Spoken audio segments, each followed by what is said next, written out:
ইব্রাহিম আলাইহিস সালাম যিনি তোমাদের পিতা, আল্লাহ বলেছেন যিনি তোমাদের পিতা ইব্রাহিম আলাইহিস সালাম, তার মিল্লাত, তার ধর্ম, তার জীবন দর্শন,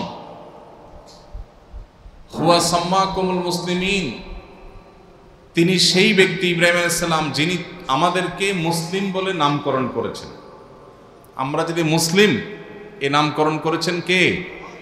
ইব্রাহিম আলাইহিস সালাম। আমাদের নামটা রেখেছেন যিনি আমাদের স্বপ্নদ্রষ্টা ছিলেন, যাকে আল্লাহ তাআলা আমাদের পিতা বলে পরিচয় দিয়েছেন।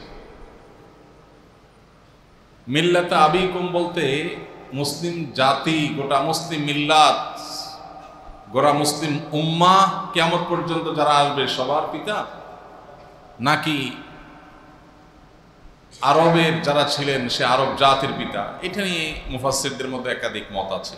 অনেকে বলেছেন এখানে আরব জাতের পিতা বোঝানো হয়েছে, কারণ তার বংশধরদের মধ্যেই ইসমাঈল আলাইহিস সালাম, তার বংশ থেকেই মুহাম্মদ সাল্লাল্লাহু আলাইহি সাল্লাম এবং পরবর্তী প্রজন্মের এবং তার আগের প্রজন্মের যারা ছিলেন তারা এসেছেন।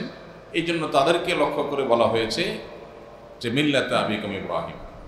যদিও আয়াতের পরের অংশ হুয়া সাম্মাকুমুল মুসলিমিন, এখানে তিনি তোমাদের মুসলিম বলে নামকরণ করেছেন, এটা আরবদের জন্য খাস না, বরং গোটা মুসলিম জাতিকেই আল্লাহ তাআলা উদ্দেশ্য করে বলেছেন যে তোমাদেরকে মুসলিম নামকরণ করেছেন। এজন্য তিনি আমাদের আদর্শিক পিতা, গোটা বিশ্বের মুসলমানদের আদর্শিক পিতাকে ইব্রাহিম আলাইহিস সালাম। আল্লাহ রাব্বুল আলামিন তার আলোচনা কোরআনে প্রিয় নবী সাল্লাল্লাহু আলাইহি সাল্লামের মক্কি জীবনের একেবারে শুরুর দিক থেকে, মক্কি জীবন থেকে নিয়ে শুরু করে মাদানী জীবনের শেষ পর্যন্ত তার আলোচনা আল্লাহ তাআলা নাজিল করেছেন। কত গুরুত্বপূর্ণ হলে এটা সম্ভব হয়? নবী করিম সাল্লাল্লাহু আলাইহি সাল্লামের জীবনীকে দুই ভাগে ভাগ করা হয়, একটা মাক্কি জীবন আর একটা হলো মাদানী জীবন। মাক্কি জীবন বলা হয় নবী সাল্লাল্লাহু আলাইহি সাল্লামের জীবনের সেই বছরগুলোকে, যেই বছরগুলো তিনি মক্কায় কাটিয়েছেন নবুয়তের দায়িত্ব বুঝে পাওয়ার পর। আর মাদানী জীবন বলা হয় নবী আলাইহিস সালামের জীবনের সেই বছরগুলোকে, যেই বছরগুলো তিনি হিজরত করে মদিনায় আসার পর থেকে ওয়াফাত পর্যন্ত অতিবাহিত করেছেন। সেগুলো হলো 10 বছর। আর মক্কাতে কাটানো বছরগুলো কতগুলো? মোট 43। আর নবুয়তের দায়িত্ব বুঝে পাওয়ার পর থেকে নিয়ে 13 বছর। ইব্রাহিম আলাইহিস সালামের জীবনী, তার জীবনের বিভিন্ন পাঠ অংশ এত গুরুত্বপূর্ণ যে আমাদের প্রিয় নবী মুহাম্মদ সাল্লাল্লাহু আলাইহি সাল্লামকে আল্লাহ তাআলা কঠিনতম সময়ে মক্কার জীবনেও ইব্রাহিম আলাইহিস সালামের কথা বলেছেন, তার জীবনে শুনিয়েছেন। তার মানে মানুষের জীবনে যখন দুঃখে থাকে, কষ্টে থাকে, বিপদে থাকে, তখনও ইব্রাহিম আলাইহিস সালামের জীবনী তার জন্য আদর্শ। আবার যখন নবী সাল্লাল্লাহু আলাইহি সাল্লাম মদিনার জীবনে গিয়েছেন, তুলনামূলক বিপদ একটু কমেছে, তখনও আল্লাহ রাব্বুল আলামিন তার সামনে ইব্রাহিম আলাইহিস সালামের ঘটনাগুলি তুলে ধরেছেন। তাহলে এখান থেকে বোঝা যায় যে ইব্রাহিম আলাইহিস সালাম আমাদের জন্য আদর্শ হিসাবে কত গুরুত্বপূর্ণ। প্রিয় ভাইরা আমার, তিনি সেই মহান সত্তা যিনি মুআজ্জিনুল হজ ছিলেন, যিনি হজের ঘোষক ছিলেন। আল্লাহ রাব্বুল আলামিন যাকে নির্দেশ করেছেন, ওয়াআযিন ফিন-নাসি বিল হজ ইয়াতুকা রিজালান ওয়া আলা কুল্লি দামিরিন ইয়াতিনা মিন কুল্লি ফাজ্জিন আমিক। আল্লাহ বলেছেন, ইব্রাহিম, কাবা নির্মাণ শেষ হয়েছে, আপনি এবার বিশ্বের সব মানুষকে ঘোষণা দিন, ওয়াআযিন ফিন-নাসি বিল হজ, লোকদিগকে, বিশ্ববাসীকে হজের ঘোষণা দিন। আপনার ঘোষণায় তারা আসবে পায়ে হেঁটে, দূর দূরান্ত থেকে, বিভিন্নভাবে। সুবহানাল্লাহ। এই একটা আয়াতের দিকে যদি আমরা খেয়াল করি, আমাদের ঈমানের মিটার তরতর করে উপরের দিকে উঠে যাওয়ার কথা। আল্লাহ তাআলা যখন ইব্রাহিম আলাইহিস সালামকে হজের ঘোষণা দেওয়ার নির্দেশ করেছেন, তখন মক্কায় তেমন কোনো মানুষের বসতি, উল্লেখযোগ্য মানুষের বসতি ছিল না। হাতে গোনা কিছু মানুষ, কিছু বণিক ব্যবসায়ীরা যারা পরবর্তীতে তাদের সাথে যুক্ত হয়েছে, খুবই সীমিত। আল্লাহ বলছেন দূর দূরান্ত থেকে বিভিন্ন প্রান্তর থেকে আসবে মানুষ, আপনি ঘোষণা দেন। ভাইরা আমার, সেই যুগে মাইকও ছিল না, ফেসবুক ইউটিউবও ছিল না, টেলিভিশন রেডিও মিডিয়া এগুলো কিছুই ছিল না। তিনি একটা পাহাড়ের উপরে, অনেকে বলেছেন সেটা জাবাল আবু কুবাইস, অনেকে বলেছেন আরো বিভিন্ন পাহাড়ের কথা, সেগুলোর উপর উঠে তিনি আল্লাহর নির্দেশ পালন করে ও দুনিয়ার মানুষ সবার মধ্যে তিনি আজানের ঘোষণা, এই হজের ঘোষণা দিয়ে দিয়েছেন। এখন প্রশ্ন হলো, আল্লাহ যে তাকে বললেন যে আপনি ঘোষণা দেন, মানুষ আপনার ঘোষণা শুনে হজ করতে আসবে, আমরা হলে বলতাম আল্লাহ আমি যে ঘোষণা দেব, এই মক্কায় পাহাড় ছাড়া কিচ্ছু নেই। তখন তো বসতি ছিল না, প্রথম বসতি তার পরিবার হাজার এবং ইসমাইল আলাইহিস সালাম, মা এবং দুধের শিশু, এই দুইজন হলো মক্কার প্রথম বসতি। তাদের আগে তারা যখন সেখানে বসতি স্থাপন করেন, তখন মক্কা শুধুমাত্র জঙ্গল আর পাহাড়, জনমানব শূন্য একটা উপত্যকা। এরপর সামান্য কিছু মানুষ তাদের সাথে এসে যুক্ত হয়েছেন, যারা ব্যবসায়ী ছিলেন। সহিহ বুখারীতে বিস্তারিত বর্ণনা আছে, সে আলোচনা আমরা পরে আসব। যে কথায় আসছিলাম সেটা হলো, ইব্রাহিম ইসলামকে যে আল্লাহ বললেন আপনি ঘোষণা দেন, আপনার ঘোষণা শুনে মানুষ হজ করতে আসবে, এই বাইতুল্লাহ নামাজ পড়তে আসবে। বাহ্যিক দৃষ্টিকোণ থেকে এই নির্দেশের যৌক্তিকতাটা কি বুঝে আসছে, মাথায় ধরে? এই জনমানব শূন্য উপত্যকায় খালি গলায় ঘোষণা দিলে গোটা দুনিয়া থেকে মানুষ কিভাবে আসবে? আমাদেরকে যদি এরকম নির্দেশ দেওয়া হতো, আমরা হয়তো বা বলতাম আল্লাহ কেমন কথা, আমারা বলতেছেন ঘোষণা দিতে সবাই আসবে, তো মাইক দেন, ফেসবুক দেন, ইউটিউব দেন, নেট কানেকশন দেন, নাহলে মানুষ কিভাবে ঘোষণা শুনবে? কিন্তু তিনি আল্লাহ রাব্বুল আলামিনের প্রতি এত বিশ্বাসী ছিলেন, ঈমান এত অটল ছিল, এত অবিচল ছিল, তার বিশ্বাস এত দৃঢ় ছিল। আল্লাহ যেহেতু ঘোষণা দিতে বলেছেন এবং এই ঘোষণার পর পৃথিবীর প্রান্তর থেকে মানুষ আসবে, এটাও যেহেতু আল্লাহই বলেছেন, অতএব আমি আমার ঘোষণা দেই, কে শুনলো না শুনলো সেটা আমার দেখার বিষয় না। এর আওয়াজ আল্লাহ ঘরে ঘরে পৌঁছাবেন। ইব্রাহিম আলাইহিস সালামের হজের আহ্বান এখন পৃথিবীর প্রত্যেকটা অঞ্চলে, প্রতিটা জনপদে পৌঁছেছে না পৌঁছায় নাই? ভাইরা আমার, তিনি সেই নবী, যেই নবী আমাদের ঈমানের শিক্ষক, যিনি আমাদের তাওহীদের শিক্ষক, যিনি হজের ঘোষক, যার গুণ, যার বৈশিষ্ট্য ঘন্টাকে ঘন্টা বলার পর আমরা শেষ করতে পারবো না। তার নাম ছিল ইব্রাহিম, আর তার বাবার নাম কোরআনে যেটি বর্ণিত হয়েছে সেটি হলো আজার। এটা নিয়ে অনেক আলাপ মুফাসসিররা করেছেন, আমরা সেদিকে না যাই। তিনি জন্মগ্রহণ করেছেন ইরাকের বাবিল নামক শহরে। কোরআনে একটা শহরের নাম এসেছে, সেটার নাম কি? বাবিল।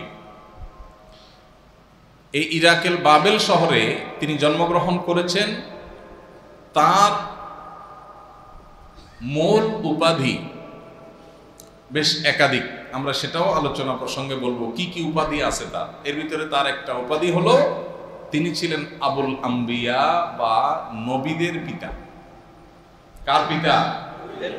সুবহানাল্লাহ।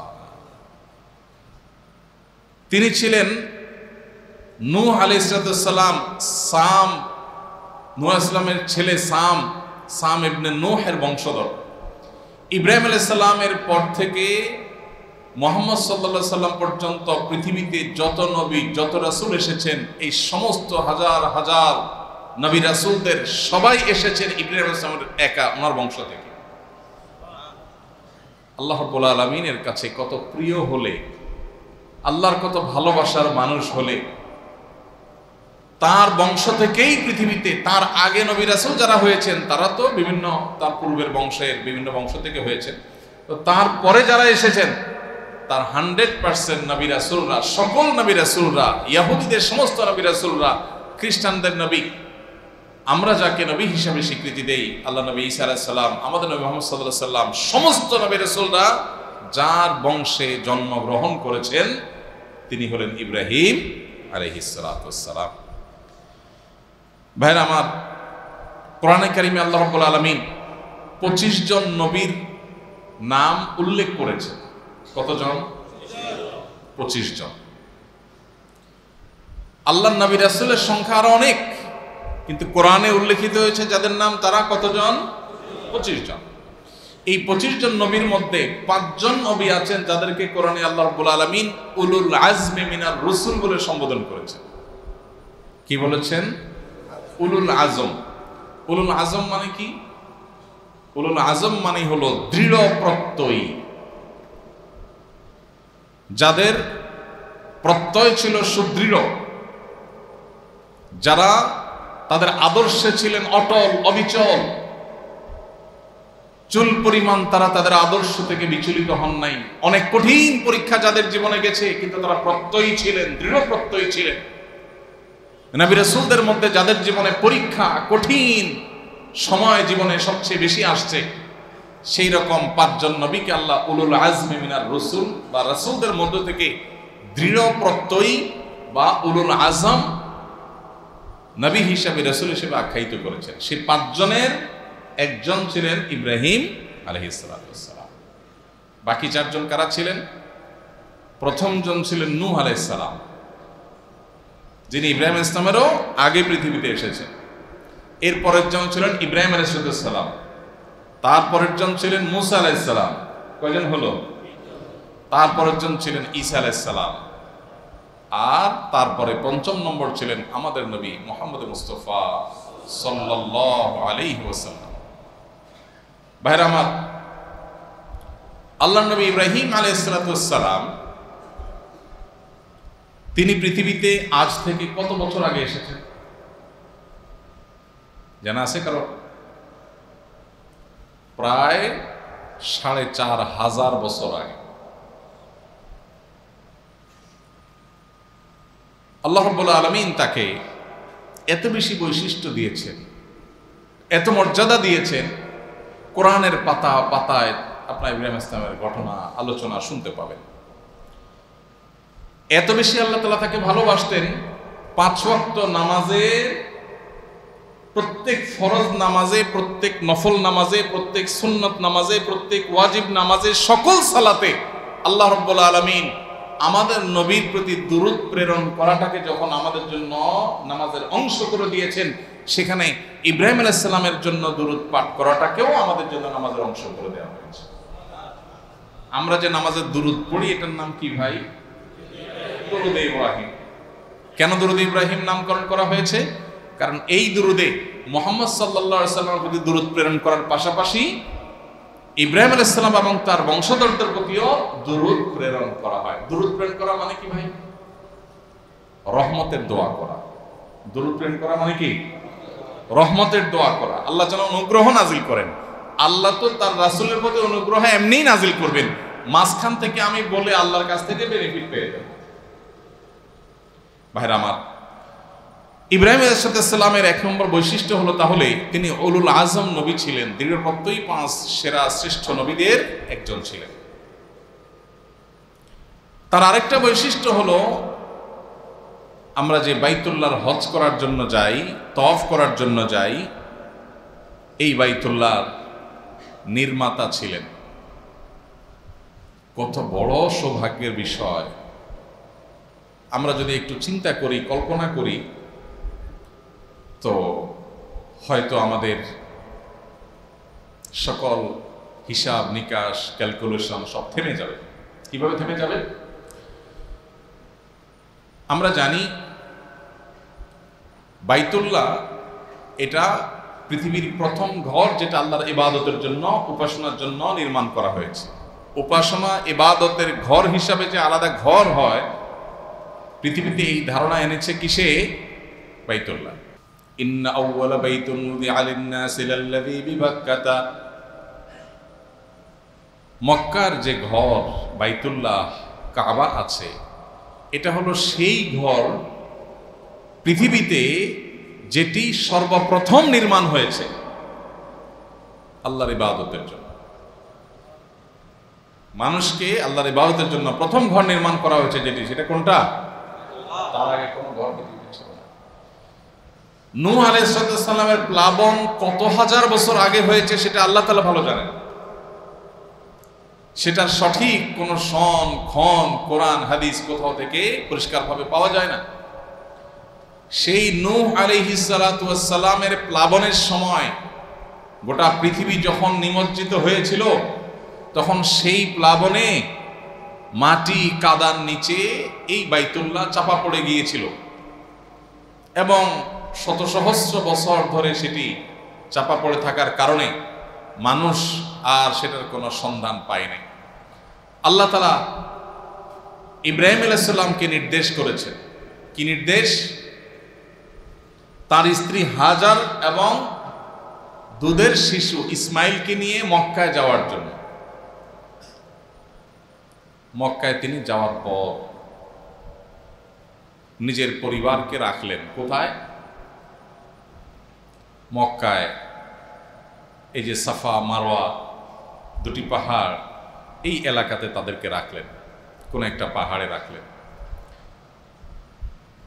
আল্লাহ নির্দেশ করেছেন, নিয়ে আসছেন ফ্যামিলিকে, কিন্তু এখানে কোনো মানুষ নেই, কোনো পশু পাখিও নেই, শুধু উপত্যকা আর উপত্যকা, এমনকি পানির ব্যবস্থাও, খাওয়া তো দূরের কথা।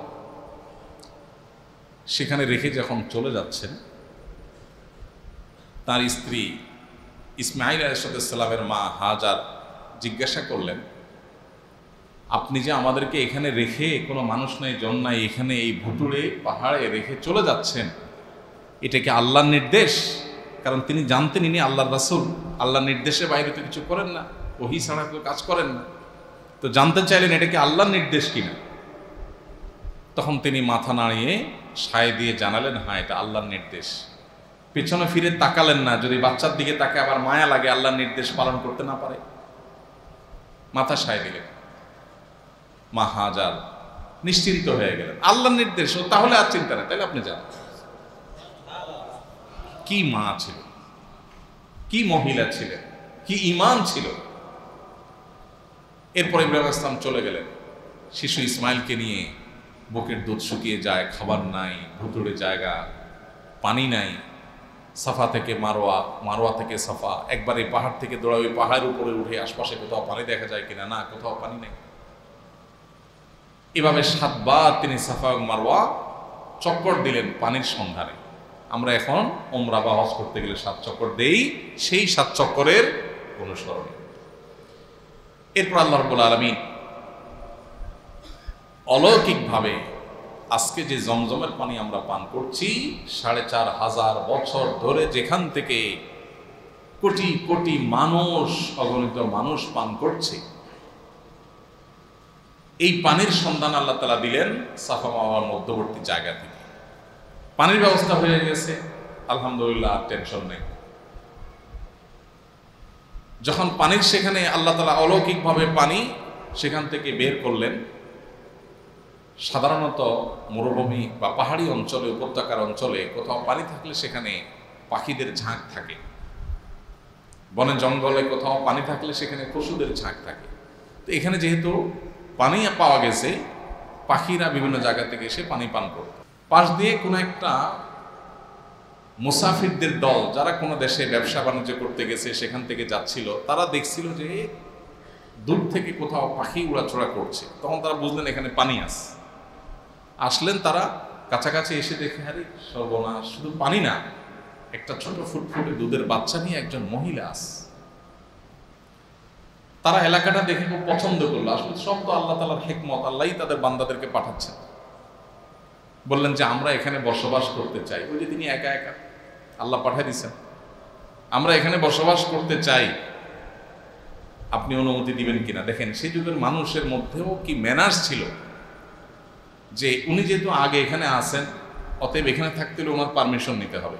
ওনার পারমিশন নিলেন, উনি বললেন থাকতে পারো, তবে পানির ব্যাপারটা, পানি এটা আমার, অর্থাৎ এটা আমার নিয়ন্ত্রণে থাকবে। তিনি দিলে পান করবেন, না দিলে না পান করবেন, কারণ অনেক কষ্ট করে তিনি সেটা আবিষ্কার করেছেন। এরপর তারা সেখানে বসবাস শুরু করলো, মক্কা আবাদ করা শুরু হয়ে গেল। ভাইরা আমার, ইব্রাহিম ইসলামের আলোচনা আসলে একদিন সকাল থেকে বিকাল পর্যন্ত হওয়া দরকার। শুরু করতে করতে 2-4 ঘন্টা লাগবে, এত কথা। এক পারা যেখানে কোরআনে আল্লাহ তাআলা কথা বলেছেন, সেটা আমরা আধা ঘন্টা 1 ঘন্টা কেমনে বলবো? তারপরে সংক্ষিপ্ত বলা। এই যে মক্কা আবাদ করা শুরু হলো, যে মক্কায় কোনো মানুষ ছিল না, যে মক্কায় কোনো মানুষ ছিল না, সে মক্কা ভূতড়ে নগরী, যেখানে জনমানব শূন্য উপত্যকা ছিল, বাইতুল্লাহ যেখানে মাটির নিচে চাপা পড়ে গেছে, সেখানে ইব্রাহিম ইসলামের স্ত্রী হাজার এবং ছেলে ইসমাইলকে দিয়ে আল্লাহ তাআলা আবাদ করা শুরু করলেন। আল্লাহ তাআলার কাছে তিনি দোয়া করলেন ইব্রাহিম ইসলাম,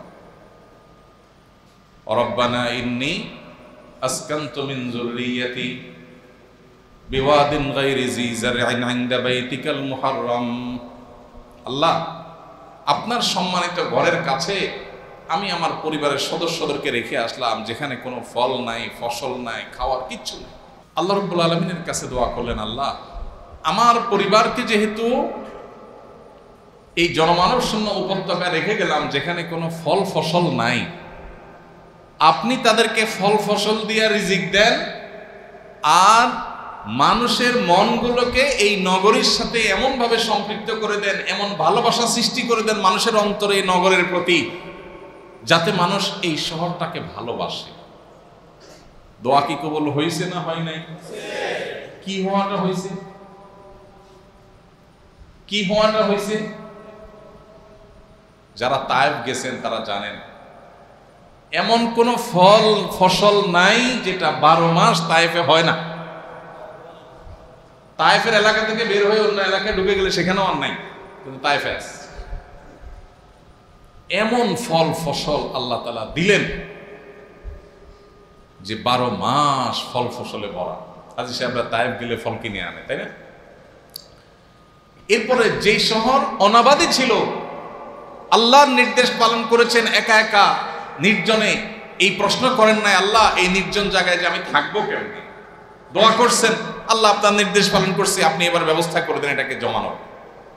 এরপর আল্লাহ তাআলা জমানোর ব্যবস্থা করে দিলেন। এমন করা, দোয়া করছেন, আল্লাহ মানুষের অন্তরে এই মক্কার প্রতি ভালোবাসা দিয়ে দেন। এমন ভালোবাসা দিলেন যে 20 বার, 30 বার, 40 বার মক্কায় যদি কেউ যায়, তারপরেও মক্কা যাওয়ার প্রতি আগ্রহ বিন্দু মাত্র।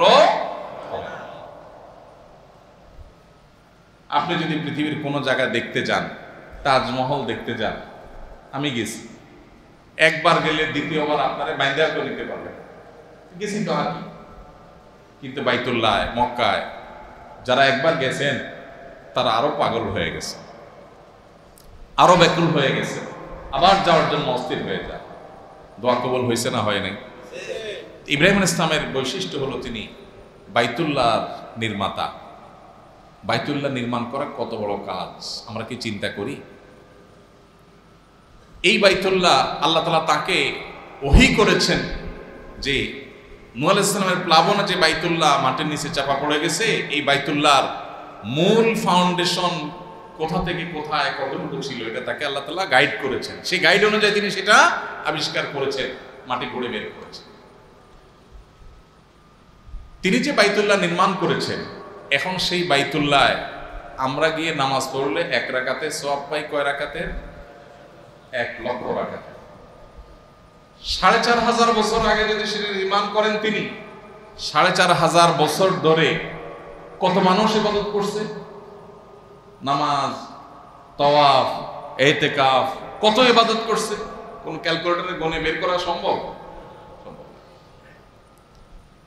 যত মানুষ যত ইবাদত করেছে, প্রতি রাকাতে 1 লাখ করে, যত কোটি যত মিলিয়ন মানুষ শতাব্দীর পর শতাব্দী, সহস্রাব্দ থেকে সহস্রাব্দী পর্যন্ত ইবাদত করেছে, তারা সবাই যত সওয়াব পেয়েছে বাইতুল্লাহ নির্মাণ করার কারণে, নির্মাণ করে মানুষের ইবাদতের ব্যবস্থা করার কারণে তাদের সবার সমপ্রাণ সওয়াব তিনি পাচ্ছেন কি পাচ্ছেন না? হাদিসের বর্ণনার আলোকে তিনি সেই সওয়াব পাচ্ছেন। মান সান্না সুন্নাতান হাসানাতান ফালাহু আজরুহা ওয়া আজরু মান আমিলা বিহা। কেউ কোনো ভালো কাজ যদি শুরু করে দেয়, কোন একটা ভালো কাজ এলাকাতে শুরু করে দিলেন, আপনি চালু করে দিলেন, এবার আপনার দেখা দেখি যতজন করবে তাদের সবার সওয়াব তারা তো পাবেই। আপনি যে শুরুটা করে দিয়েছেন। এই জন্য আল্লাহ তাআলা তাদের সবার সব আপনার আমলনামায় দিবে। এই হিসাবে ইব্রাহিম আলাইহিস সালামের আমলনামাতে কি পরিমাণ আমলের পাহাড় জমা হচ্ছে সেটা একমাত্র আল্লাহ রাব্বুল আলামিন ছাড়া কেউ বলতে। আল্লাহ কত ভালোবাসলে, আল্লাহর কত পছন্দের মানুষ বান্দা হলে তাকে আল্লাহ তাআলা এত সওয়াব প্রাপ্তির সুযোগ করে দেন, সেটা একমাত্র আল্লাহ তাআলা ভালো জানেন। ভাইরা আমার, ইব্রাহিম আলাইহিস সালাম কাবা নির্মাতা, হজের ঘোষক, হজের সূচনাকারী, কত কত ভালো কাজ, কত কত নেক কাজ আল্লাহ তাআলা তাকে দিয়ে পৃথিবীতে শুরু করেছেন। তিনি আল্লাহ তাআলার খলিল ছিলেন।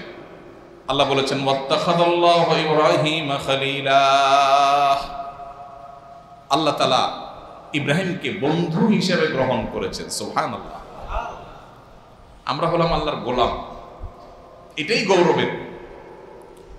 গোলাম দাস কিরে ভাই, আল্লাহর গোলাম হওয়াটা কি সম্মানের না অপমানের? মানুষের গোলাম হলে সেটা অপমানের হয়, তাই না? কেউ কারোর চাকর, কেউ কারোর চামচা, কেউ কারোর দাস, এটা কি সম্মানের না অসম্মানের? কিন্তু আল্লাহর গোলাম হওয়াটা কিসের? কিভাবে সম্মানের? হ্যাঁ ভাই, একটা ছোট উদাহরণ দেই। কেউ যদি কারোর বিভিন্ন কাজ কাম গোছায় গাছায় দেয়, আগায় যোগায় দেয়, সহযোগিতা করে ব্যক্তিগতভাবে, এলাকার চেয়ারম্যান সাহেবের যদি এরকম কাজ গোছানোর কাজটা করে, মানে ওনার কাজগুলো আগায় যোগায় দেয়, এটারে আমাদের দেশে কি বলে? ভালোভাবে বললে বলে পিএস, আর আসলটা বললে কি বলে? চামচা। আচ্ছা, এই একই কাজ যদি প্রধানমন্ত্রী করে, প্রেসিডেন্টের অফিসে যদি চাকরি করে এবং ওনার কাজগুলো আগায় যোগায় দেয়, তার নাম কি? নাম হয়তো একই হইতে পারে, কিন্তু মর্যাদাটা কি? ওরে বাপ রে বাপ! প্রেসিডেন্টের পিএস, প্রেসিডেন্টের একান্ত সচিব, তার ঠেলার চোটে ডিসিএসপিও থরথর করে কাঁপে। ভাইরা আমার, প্রেসিডেন্টের আগায় যোগায় দিলে বা তার একান্ত ব্যক্তিগত কাজ কাম করে দিলে, যদি প্রেসিডেন্ট হওয়ার কারণে যদি তার মর্যাদা বেড়ে যায়, স্বয়ং আল্লাহ রাব্বুল আলামিনের দাস হওয়াটা অনেক বড় গৌরবের বিষয়। সেখানে আল্লাহ তাআলা ইব্রাহিম আলাইহিস সালামকে শুধু দাস না, শুধু বান্দা না, বন্ধু হিসেবে ঘোষণা করেছেন। কত প্রিয় মানুষ হলে এটা সম্ভব হয়? নবী করিম সাল্লাল্লাহু আলাইহি ওয়াসাল্লামের হাদিস রয়েছে, তিনি বলেছেন আল্লাহ তাআলা ইব্রাহিম আলাইহিস সালামকে বন্ধু রূপে গ্রহণ করেছেন এবং আমাকেও আল্লাহ তাআলা বন্ধু ঘোষণা করেছেন, খলিল ঘোষণা করেছেন। একই উপাধি আল্লাহ তাআলা আমাদের রাসূলকেও দিয়েছেন সাল্লাল্লাহু আলাইহি ওয়াসাল্লাম। ইব্রাহিম আলাইহিস সালামের আরেকটা বৈশিষ্ট্য হলো তিনি আবুল আম্বিয়া বা সকল নবীদের পিতা ছিলেন। সকল নবীদের বলতে তার পরের যারা আসছেন তাদের, তার আগের না, তাদের সবাই তার বংশধরদের মধ্য থেকে ছিলেন। তিনি সেই নবীদের একজন, কোরআনে যার আলোচনা সবচেয়ে বেশি এসেছে। তিনি ছিলেন এমন ইমাম, এমন নেতা, এমন অনুসরণীয় ব্যক্তিত্ব যাকে খোদ আল্লাহ রাব্বুল আলামিন অনুসরণীয় বলেছেন। আল্লাহ বলেছেন ইন্না ইব্রাহিমা কানা উম্মাহ, নিশ্চয়ই ইব্রাহিম ছিলেন উম্মাহ। ইব্রাহিম কি ছিলেন? উম্মাহ ছিলেন। উম্মার মানে কি? উম্মাহ বলতে এখানে বোঝানো হয়েছে এই ইমামান ইউক্তাদা বিহি। ইব্রাহিম ছিলেন এমন নেতা যাকে অনুসরণ করা হয়। পৃথিবীতে এত বেশি অনুসরণ করা হয় এরকম আরেকটি মানুষ আপনি দেখাতে পারবেন না।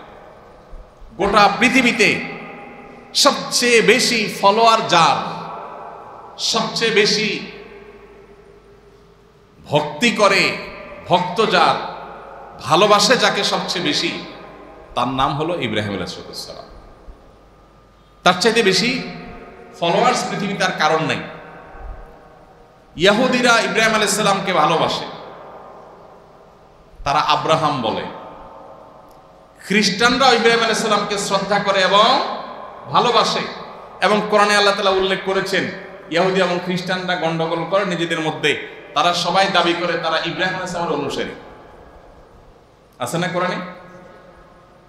ইহুদিরা বলে আমরা ইব্রাহিম আলাইহিস সালামের উম্মত, আমরা তার অনুসরণ করি। খ্রিস্টানরা বলে না আমরা অনুসরণ করি। তার মানে সবাই তাকে অনুসরণ করতে চায়। আর আমরা মুহাম্মদ সাল্লাল্লাহু আলাইহি ওয়াসাল্লাম উম্মত যারা, আমরা তো ইব্রাহিম আলাইহিস সালামকে প্রত্যেক নামাজের মধ্যে তার জন্য দরুদ প্রেরণ করি। কি পরিমাণ ভালোবাসা অনুসরণ থাকলে সেটা সম্ভব হয়ে বলার অপেক্ষা রাখে না। তো পৃথিবীতে তিনটা প্রধান এবং সবচেয়ে বড় বড় ধর্ম, বিশেষ করে সবচেয়ে বেশি মানুষ যে ধর্ম অনুসারী খ্রিস্টান, এরপরে সবচেয়ে বেশি মানুষ যে ধর্ম অনুসারী মুসলমান, তারপরে ইহুদি, এই গোটা পৃথিবীর মানুষকে আনুপাতিক হারে ভাগ করলে দেখা যাবে পৃথিবীর বেশিরভাগ মানুষ এই তিন ধর্মের মধ্যে চলে আসছে। এই তিন ধর্মের মানুষ যদি কাউকে অনুসরণ করে, ভালোবাসে, ফলো করে, তাহলে তার চাইতে বেশি ফলোয়ার, তার চাইতে বেশি ভক্ত পৃথিবীতে আর কারোর হতে। এই জন্য আল্লাহ বলেছেন ইন্না ইব্রাহিম কানা উম্মাহ, ইব্রাহিম উম্মাহ ছিলেন। ইব্রাহিম কি ছিলেন? উম্মাহ ছিলেন। উম্মার আরো ব্যাখ্যা আছে, অর্থ আছে, একটা বললাম। ভাইরা আমার, ইব্রাহিম আলাইহিস সালামের বৈশিষ্ট্যের মধ্যে থেকে আরেকটা হলো তিনি মানুষকে সৎ এবং সুন্দরের পথে সবচেয়ে বেশি পথ নির্দেশ করে গিয়েছেন এবং সকল ভালো গুণাবলী আল্লাহ তাআলা তাকে অর্জন করার এমনভাবে তৌফিক দিয়েছেন যে নামাজের মধ্যে তার জন্য দরুদ প্রেরণ করতে হয়। তিনি আমাদেরকে মুসলিম নামকরণ করেছেন এবং তিনি সেই মানুষ যিনি আমাদের নবীজির আগমনের জন্য আল্লাহর কাছে দোয়া করেছেন। কোরআনে কারিমে কয়েক জায়গায় সে দোয়া বর্ণিত হয়েছে। সূরা বাকারার একাধিক জায়গায় আল্লাহ তাআলা তার সে দোয়া বর্ণনা করেছেন। তিনি দোয়া করেছেন কি? রব্বানা ওয়াবআস ফীহিম রাসূলাম মিনহুম ইয়াতলু আলাইহিম আয়াতিহি ওয়া ইউযাক্কিহিম ওয়া ইউআল্লিমুহুমুল কিতাবা ওয়াল হিকমা। ও আল্লাহ, আমার বংশধরদের মধ্যে, আমার পরবর্তী প্রজন্মের মধ্যে, আমার সন্তান সন্ততির মধ্যে এমন একজন রাসূলকে পাঠান যিনি মানুষকে আপনার আয়াত পড়ে শোনাবে, মানুষকে পরিশুদ্ধ করবে, সংশোধন করবে, ভালো মানুষ বানাবে এবং তাদেরকে কিতাব এবং হিকমতের শিক্ষা দিবে। আপনি এরকম একজন রাসূল পাঠান। আল্লাহ পরবর্তীতে তার জবাবে বলেছেন যে আল্লাহ ইব্রাহিম আলাইহিস সালামের দোয়া কবুল করে এই উম্মতের মাঝে সেই রাসূল পাঠিয়েছেন যিনি ওই তিনটা কাজ, মানুষকে আত্মশুদ্ধি করা, কোরআন এবং সুন্নাহর, কোরআনের আহ্বান মানুষের কাছে পৌঁছে দেওয়া এবং কিতাব এবং হিকমত, কোরআন এবং সুন্নাহর তালিম দেওয়ার কাজ আঞ্জাম দেন। তার নাম কি? মুহাম্মদ মুস্তাফা সাল্লাল্লাহু আলাইহি ওয়াসাল্লাম। ভাইরা আমার, ইব্রাহিম আলাইহিস সালামের জীবনে দাওয়াতের কাজ তিনি কিভাবে করেছেন সেটার আলোচনাই কোরআনের সবচাইতে বেশি। আসুন এবার আমরা ইব্রাহিম আলাইহিস সালামের দাওয়াতের কাজে প্রবেশ করি। কিভাবে তিনি দাওয়াতের কাজ করেছেন? ইব্রাহিম আলাইহিস সালামের দাওয়াতের কাজে তিনি অত্যন্ত বিনয়ী এবং বিনম্র ছিলেন এবং কৌশলী ছিলেন। তার বাবা এবং তার বংশের লোকজন, এলাকার লোকজন, পাড়া প্রতিবেশী, তাদেরকে দাওয়াত দেওয়ার জন্য তিনি সবচেয়ে বেশি ব্যাকুল ছিলেন। বাবাকে দাওয়াত দিতে গিয়ে তিনি বলেছেন ইয়া আবাতি। ইয়া আবাতি মানে কি? হে আমার প্রিয় বাবা, হে আমার প্রিয় বাবা। এইভাবে সম্বোধন করে বাবার প্রতি শ্রদ্ধা জ্ঞাপন করেছেন। যেই বাবা তাকে বলেছেন তুমি তোমার এই সমস্ত কথা বন্ধ করো, তোমার এই সমস্ত ধর্মের দাওয়াত দেওয়া বন্ধ করো, না হলে তোমাকে আমি পাথর মেরে শেষ করবো, এলাকা ছাড়ো। যেই বাবা রূঢ় আচরণ করেছেন তিনি সেই বাবাকে বলছেন ইয়া আবাতি, হে আমার প্রিয় বাবা। একজন দায়ী, আমরা যখন ইসলামের কথা কাউকে বলবো, আমরা যখন ভালো কাজের কথা মানুষকে বলবো, আমাকে যদি মানুষ কটু কথাও বলে আমার মুখে কটু কথা মানাবে। আমি যেহেতু দাওয়াতের কাজ করছি অতএব আমি কোমল ভাবে দাওয়াতের কাজ করবো। এই জন্য আল্লাহ তাআলা কোরআনে কারিমে মুসা এবং হারুন আলাইহিস সালামকে বলেছেন ফাকুলা লাহু কাওলাল লাইয়িনা। আপনারা দোনো ভাই গিয়ে ফেরাউনের মতো কাট্টা কাফেরকেও কথা যখন বলবেন কোমল ভাবে বলবেন। এই জন্য ইসলামের কথা, দাওয়াতের কথা আমরা মানুষকে যখন বলবো তখন বিনয় এবং কোমলতার সাথে বলতে হবে। ইব্রাহিম আলাইহিস সালামের জীবন থেকে সে শিক্ষা পাওয়া যায়। শুধু তাই নয়, তিনি বাবার প্রতি এতটা অনুগত সন্তান ছিলেন। বাবা মুশরিক ছিলেন, শিরকে লিপ্ত ছিলেন। বাবা তাকে পাথর মেরে হত্যা করতে চেয়েছেন, এলাকা ছাড়া করতে চেয়েছেন। এরপরও তিনি বাবাকে এত শ্রদ্ধা করে দাওয়াত দিয়েছেন, সে কথা শুনে নাই বাবা। তারপরেও বলছেন বাবা আমি তোমার জন্য আল্লাহর কাছে অবশ্যই ক্ষমা চাইব, আল্লাহ যেন তোমাকে মাফ করেন।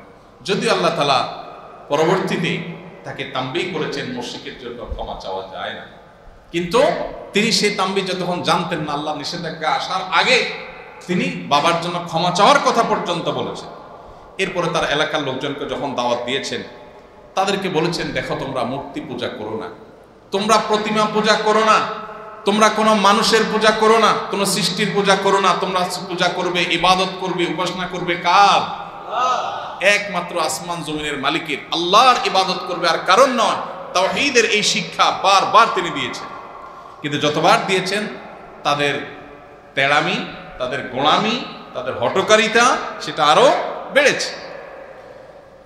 তারা যখন আকাশের তারকা পূজা করত, তিনি তাদেরকে বোঝাবার জন্য অসাধারণ উপায়ে অত্যন্ত কৌশলের সাথে তাদেরকে দাওয়াত দিলেন। আকাশের তারকা দেখে যখন তিনি বললেন, এই তারকা রব। কিছুক্ষণ পরে যখন তারকা ডুবে যায় আকাশে, তারকা কি সারা রাত দিন 24 ঘন্টা থাকে আকাশে? যখন তারকা ডুবে গেল, তিনি বললেন যে যে ডুবে যায় সে আবার আমার রব কিভাবে হয়?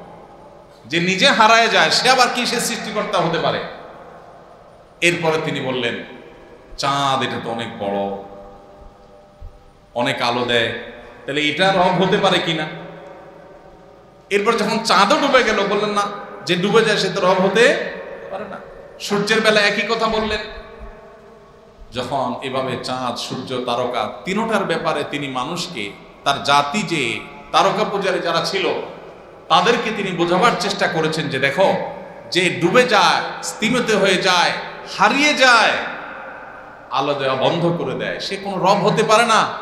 রব তো সেই মহান সত্তা যিনি অনাদি, যিনি অনন্ত, যার কোনো শুরু নেই, যার কোনো শেষ নেই।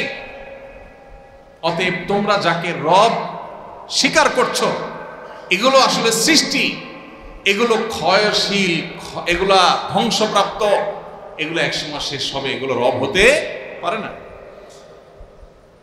এরপর বিভিন্নভাবে দাওয়াত দিয়ে যখন তার জাতিকে কোনোভাবে লাইনে আনা যাচ্ছিল না, তিনি এবার ভিন্ন একটা কৌশল অবলম্বন করলেন।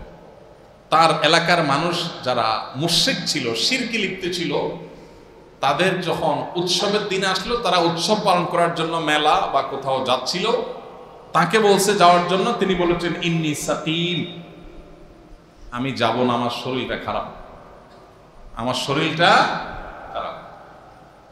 এক হাদিস থেকে নবী সাল্লাল্লাহু আলাইহি সাল্লাম বলেছেন যে ইব্রাহিম আলাইহিস সালামের জীবনে 3টা কথা তিনি বলেছেন, যেটা একটা ঘুরায় বলছেন। আমি অসুস্থ বলেছেন, শরীর খারাপ না। সাকিম মানে কি? অসুস্থ। অসুস্থের মানে দুইটা হতে পারে, আমার মন খারাপ, তোমরা শিরকে লিপ্ত, তোমাদেরকে এত কথা বলছি, তোমরা লাইনে আসলে না, এদিক থেকে মানসিকভাবে আমি অসুস্থ, পর্যদস্ত, সে অর্থে ঠিকই আছে। একটু ঘুরায় বললেন যাতে করে যাওয়া না লাগে, তার একটা বিশেষ পরিকল্পনা আছে, এটা বাস্তবায়নের জন্য তিনি থেকে গেলেন। তারা চলে গেল, তিনি একা একা থেকে গেলেন এলাকাতে। যেই প্রতিমাগুলোর পুজো তারা করে, তিনি একটা কুঠার নিয়ে একটা একটা করে সবগুলোকে ভেঙে শেষ করলেন। বড়টাকে ভাঙলেন না, ওইটার হাতে কুঠারটা ধরাই দিলেন, দিয়ে তিনি আবার হয়তো শুয়ে পড়ছেন। এবার ওই যে উৎসব মেলা থেকে তারা যখন আসছে, মুশরিকরা এলাকার, তার বাবাও তাদের সাথে ছিলেন, যখন আসলেন বলে যে আরে সর্বনাশ, আমাদের প্রতিমা ভাঙলো কে? সবাই বললে ইব্রাহিম ছাড়া আর কেউ না, কারণ সেই আমাদেরকে প্রতিমার পূজা করতে নিষেধ করছে, তাহলে এছাড়া কেউ ভাঙে না। এবার ধরছে ইব্রাহিম আলাইহিস সালামকে, ব্যাপার কি, কে ভাঙছে? ইব্রাহিম আলাইহিস সালাম বলছেন, বাল ফাআলাহু কাবীরুহুম, ওই বড় যেটা দাঁড়া রয়েছে কুঠার হাতে ওই করছে। ওর হাতে কুড়াল দেখতেছো না? যেহেতু ওর হাতে কুড়াল আর ও ভালো আছে, বেঁচে সুস্থ আছে, তাহলে ওই মারছে। দেখেন একজন নবীর দাওয়াতের হিকমা কি থাকে, কৌশল কি থাকতে পারে, সেটা ইব্রাহিম আলাইহিস সালামকে দেখলে বোঝা যায়। এর মাধ্যমে তিনি তাদের বিবেককে আঘাত করছিলেন, করাঘাত করছিলেন, যে তোমার বিবেককে জিজ্ঞাসা করো যে কুঠার হাতে নিয়ে দাঁড়িয়ে থাকলেও সে কি আসলে এদেরকে রক্ষা বা শেষ করতে পারে? যদি অন্য কেউ ভেঙেও থাকে, তো এই বড় প্রতিমা ছোট প্রতিমাগুলোকে যখন বাঁচাতে পারলো না, তো তোমাদেরকে কিভাবে বাঁচাবে? তাদেরকে তিনি এই শিক্ষাটা দেওয়ার চেষ্টা করছেন, এবং সেজন্য বলছেন বড়টা করেছে। বড়টা করেছে এটা এই অর্থেও হতে পারে যে বড়টা দেখে আমার মেজাজ গরম হয়েছে বেশি, এই বড় শিরকে তোমাদেরকে লিপ্ত করে, এই জন্য ওর কারণে এগুলা শেষ হয়েছে। যাই হোক, আপনারা আবার এই আয়াত শুনে, কোরআনের এই অংশ শুনে আমাদের দেশে অন্য ধর্মাবলম্বীদের মন্দিরে গিয়ে সেখানে খবরদার তাদের উপাসনালয়ে গিয়ে কোনো প্রতিমা ভাঙা বা এই জাতীয় কোনো কর্ম লিপ্ত হওয়া আপনাদের জন্য, কারোর জন্য, আমাদের জন্য জায়েজ নাই। পরিষ্কারভাবে জেনে রাখবেন। প্রথমত, আমরা মুহাম্মদ সাল্লাল্লাহু আলাইহি ওয়াসাল্লামের উম্মত। পূর্বের যুগের নবী রাসূলদের কোন শরীয়ত আমাদের জন্য অনুকরণীয় নয় যতক্ষণ পর্যন্ত মুহাম্মদ সাল্লাল্লাহু আলাইহি ওয়াসাল্লাম এর শরীয়তে সেটা আলাদা করে অ্যাপ্রুভ না হবে। কথা বুঝে আসছে?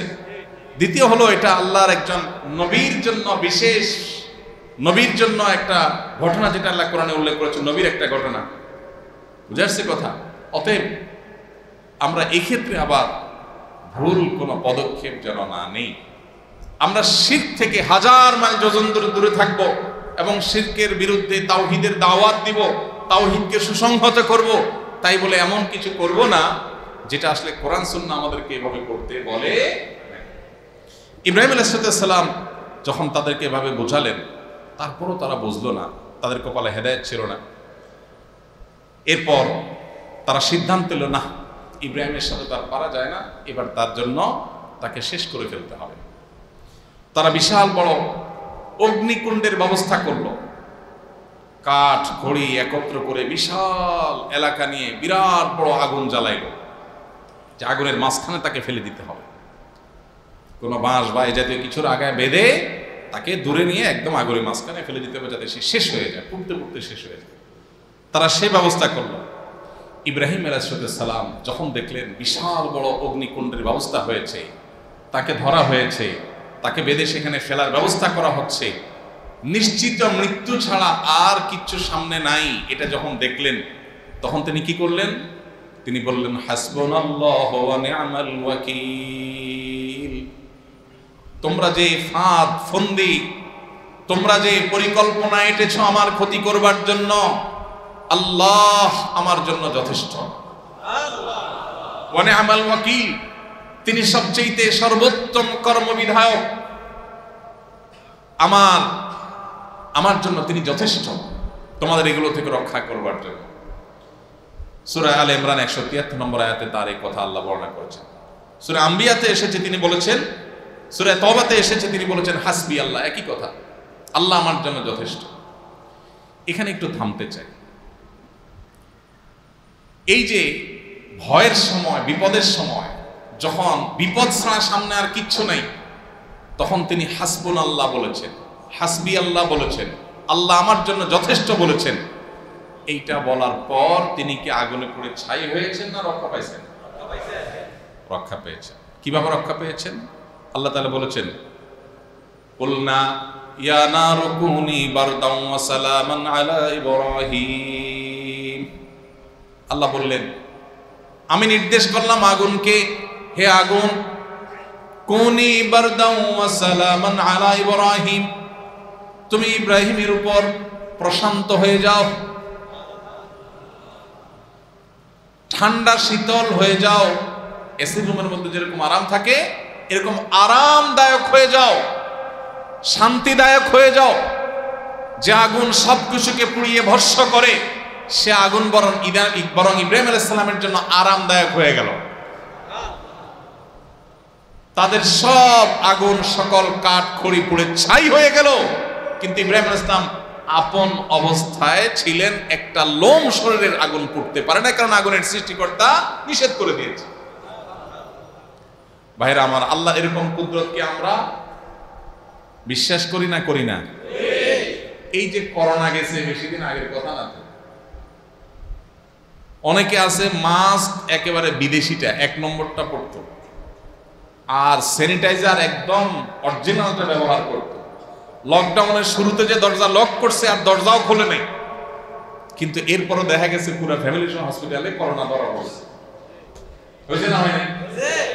আবার বহু লোক করোনার রোগী, সকাল বিকাল ঘাঁটছে, লাশ ঘাঁটছে, সারাদিন বাইরে বাইরে ঘুরছে। আমি আমার কথা বলতে পারি, করোনার সময় চিটাগাং রোড থেকে এই কখনো কারণ বাজার, কখনো অন্য অন্য জায়গায় বিভিন্ন টেলিভিশন চ্যানেলে ইসলামী প্রোগ্রামের জন্য সারা বছর সময় পাইতাম না। তখন কাজ নাই, কাম নাই, রাস্তাঘাট ফ্রি, ড্রাইভারদের ছুটি দিয়া বলে তুমি বাড়িতে চলে যাও, আমার গাড়ি আমি চালাবো। প্রতিদিন আমি প্রোগ্রাম করতাম সারাদিন। আলহামদুলিল্লাহ, এরকম বহু মানুষ আছে যারা সারাদিন রুগী ঘাটাঘাটি করছে, আল্লাহ তাদেরকে জীবিত রাখছে। আবার অনেকে আগে যে দরজা আটকে ঘরে ঢুকছে, দেখেছে মরে শেষ হয়েছে না, হয়নি? আল্লাহ যাকে রক্ষা করবেন তাকে শত বিপদের মধ্য থেকেও রক্ষা করবেন, আর যাকে আল্লাহ শেষ করবেন সকল নিরাপত্তার চাদরে থাকা অবস্থায়ও শেষ করবেন। ইব্রাহিম আলাইহিস সালামকে আল্লাহ রক্ষা করলেন। এখানে একটু থামার জায়গা আছে, শেখার জায়গা আছে, আমল করার জায়গা আছে। কি? এই যে বিপদের সময় কঠিন ভয় হলে কেউ আপনাকে হুমকি দিচ্ছে, কোনো সন্ত্রাসী আপনাকে মেরে ফেলার ভয় দেখাচ্ছে, কোনো চাঁদাবাজ আপনার থেকে চাঁদা নিবে ভয় দেখাচ্ছে, কেউ আপনাকে কোনো হুমকি ধমকি দিচ্ছে, কোনো বিষয়ে আপনি ভড়কে গেছেন, ভয় পেয়ে গেছেন, ইব্রাহিম আলাইহিস সালামের সুন্নাত হলো সাথে সাথে আপনি বলবেন হাসবি আল্লাহ। কি বলবেন? হাসবি আল্লাহ, আল্লাহ আমার জন্য যথেষ্ট। তাহলে কি হবে জানেন? আল্লাহ আপনার বিপদ দূর করবেন, আপনার মনোবলকে আল্লাহ তাআলা চাঙ্গা করে দেবেন। আল্লাহ আমার জন্য যথেষ্ট, এটা বলার পর মানুষের মনোবল চাঙ্গা হয়। যারা বেঈমান, যারা কাফের, যারা অবিশ্বাসী, যারা অমুসলিম, তাদের তো কোনো যাওয়ার জায়গা নেই। আল্লাহ বলেছেন যালিকা বিআন্নাল্লাহা মাওলাল্লাযীনা আমানু ওয়া আন্নাল কাফিরিনা লা মাওলা লাহুম। ঈমানদারদের আমাদের তো অভিভাবক আছে, কিছু হলে আমরা একটু উপরে হাত তুলে, উপরে তাকায় হাত তুলে দোয়া করি, মাবুদ রক্ষা করো। যারা করে না, কোন সৃষ্টিকর্তা বিশ্বাস করে না, তাদের কি কারোর কাছে যাওয়ার জায়গা আছে? যাওয়ার জায়গা আছে? এই জন্য ভাই, ইব্রাহিম আলাইহিস সালামের সুন্নাত আমল করে জীবনে কখনো যদি বিপদ হয়, ভয় হয়, আশঙ্কা তৈরি হয়, তাহলে মনোবলকে চাঙ্গা করবার জন্য আল্লাহর উপরে পরিপূর্ণ আস্থা রেখে, ভরসা রেখে, যে আল্লাহ ইব্রাহিম আলাইহিস সালামকে জ্বলন্ত আগুন থেকে হেফাজত করতে পারেন, তিনি আমাকেও পারেন, তিনি এখনো আছেন, তার সে শক্তি আছে, অনাদিকাল পর্যন্ত থাকবে, অনন্তকাল পর্যন্ত থাকবে। সো হাসবি আল্লাহ, সে আল্লাহ আমার জন্য যথেষ্ট, এটার উপর আমল করবে। এটার উপরে আমল আমাদের প্রিয় নবী সাল্লাল্লাহু আলাইহি সাল্লাম করেছেন। ইব্রাহিম ইসলাম যেটা করেছেন তার সুন্নতের উপরে আমল করেছেন কে? আমাদের নবী মুহাম্মদ সাল্লাল্লাহু আলাইহি সাল্লাম। কোথায়? উহুদের যুদ্ধের পরে, যেটাকে গুজওয়ায়ে হামরাউল আসাদ বলা হয়। উহুদের যুদ্ধের পর মক্কার মুশরিকরা একটা গুজব ছড়াই দিল মুসলমানদের মধ্যে ভয় সৃষ্টি করবার জন্য। এমনি এই যুদ্ধে মুসলমানরা নানা দিক থেকে পর্যদস্ত হয়েছে, 70 জন সাহাবী শাহাদাত বরণ করেছে, অনেক মূল্যবান ব্যক্তিকে মুসলমানরা হারাইছে, রাসূলুল্লাহ সাল্লাল্লাহু আলাইহি ওয়াসাল্লামের দাঁত মোবারক ভেঙে গেছে, বিপর্যস্ত হয়েছেন, মন ভাঙা, মন মরা, মনে কষ্ট নিয়ে মদিনায় ফিরছেন। এর মধ্যে মক্কার মুশরিকরা খবর পাঠাইছে যে ইন্নান নাসা কাদ জামাউ লাকুম ফাখশাউহুম, মানুষরা একত্র হয়েছে মক্কার মুশরিকরা, তোমরা ভয় করো, ত্রাস সৃষ্টি করার চেষ্টা করছে। নবী করিম সাল্লাল্লাহু আলাইহি সাল্লাম তখন বলেছেন, কি বলেছেন? হাসবি আল্লাহু ওয়া নি'মাল ওয়াকিল, আল্লাহ আমার জন্য যথেষ্ট, আল্লাহ আমার জন্য হাসবুনাল্লাহ, আল্লাহ আমাদের জন্য যথেষ্ট। যখন নবীজি এই কথা বললেন, এরপর আল্লাহ তাআলা বলেছেন যে ফানকালাবু বিনি'মা, এরপর আয়াত কি? না, তার আগের অংশ, তার ঠিক আগেরটা, লাম ইয়ামসাসহুম সু, হ্যাঁ, তার আগে লাম ইয়ামসাসহুম সু, যখন তারা এই আয়াত পড়ে আল্লাহর কাছে, আল্লাহর প্রতি আস্থা এবং ভরসার প্রকাশ ঘটালো, আল্লাহ বলেছেন যে তারা আল্লাহ তাআলার নেয়ামত নিয়ে ফিরে গেছে, এবং লাম ইয়ামসাসহুম সু, তাদের কোনো ক্ষতি হয় নাই, কোনো বিপদ আসে নাই, তারা নিরাপদ ছিল। কারণ যে কি বলেছে? হাসবি আল্লাহ বলেছে। এই জন্য আমরা এখান থেকে শিক্ষা নিয়ে আমাদের জীবনের উপর আমল করবো ইনশাআল্লাহ। আল্লাহ আমাদেরকে আমল করার তৌফিক দান করুন।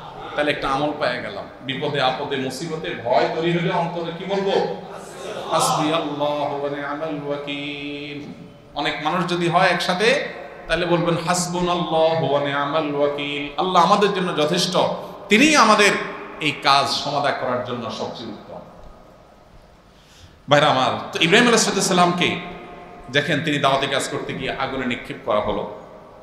এরপর সেখান থেকে আল্লাহ তাআলা উদ্ধার করলেন।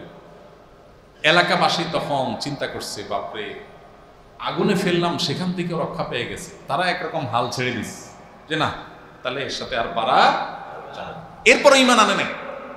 কপাল পড়া হলে কি হয়, আল্লাহর এত বড় কুদরত দেখার পরেও ঈমান আনে নাই।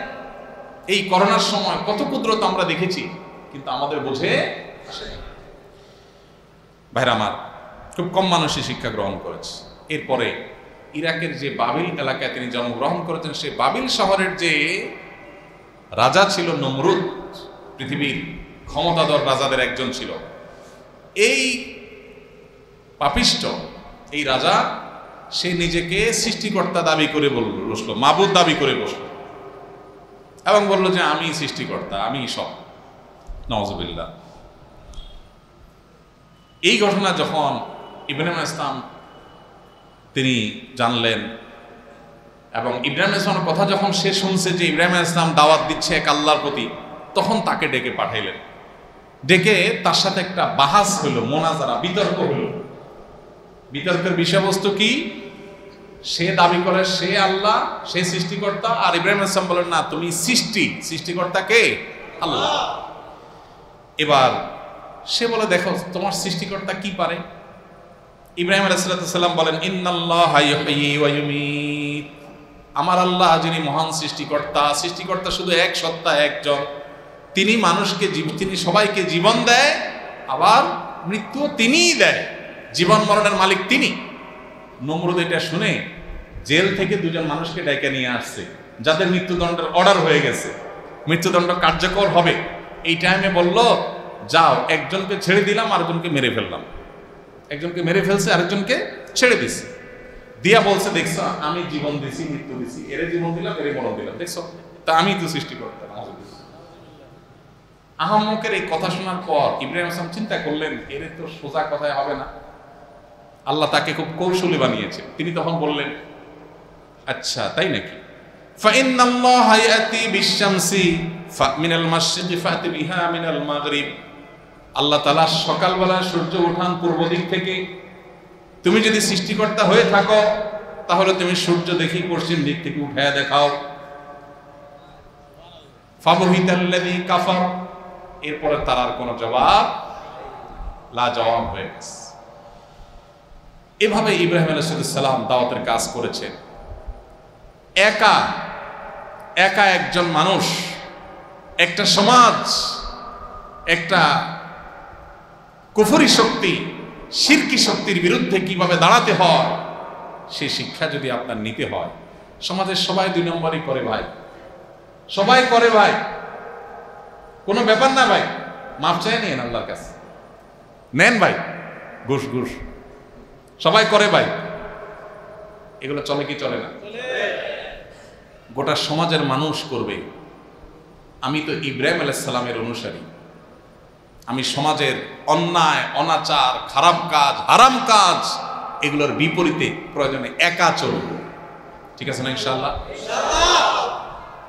সব যুবকরা, বেশিরভাগ যুবকরা হারাম সম্পর্কে লিপ্ত। আমি সেই যুবক হব যার যৌবনে কোনো কালিমা লাগতে দেওয়া হবে না। আমার আল্লাহ আমার জন্য হারাম করেছেন, এই হারাম রিলেশনকে আল্লাহ হারাম করেছেন। কিয়ামতের ময়দানে কঠিন শাস্তি দিবেন, জিনার শাস্তি ভয়াবহ আল্লাহ দিবেন। আল্লাহর ওয়াদা ব্যতিক্রম হয় না, হবে না।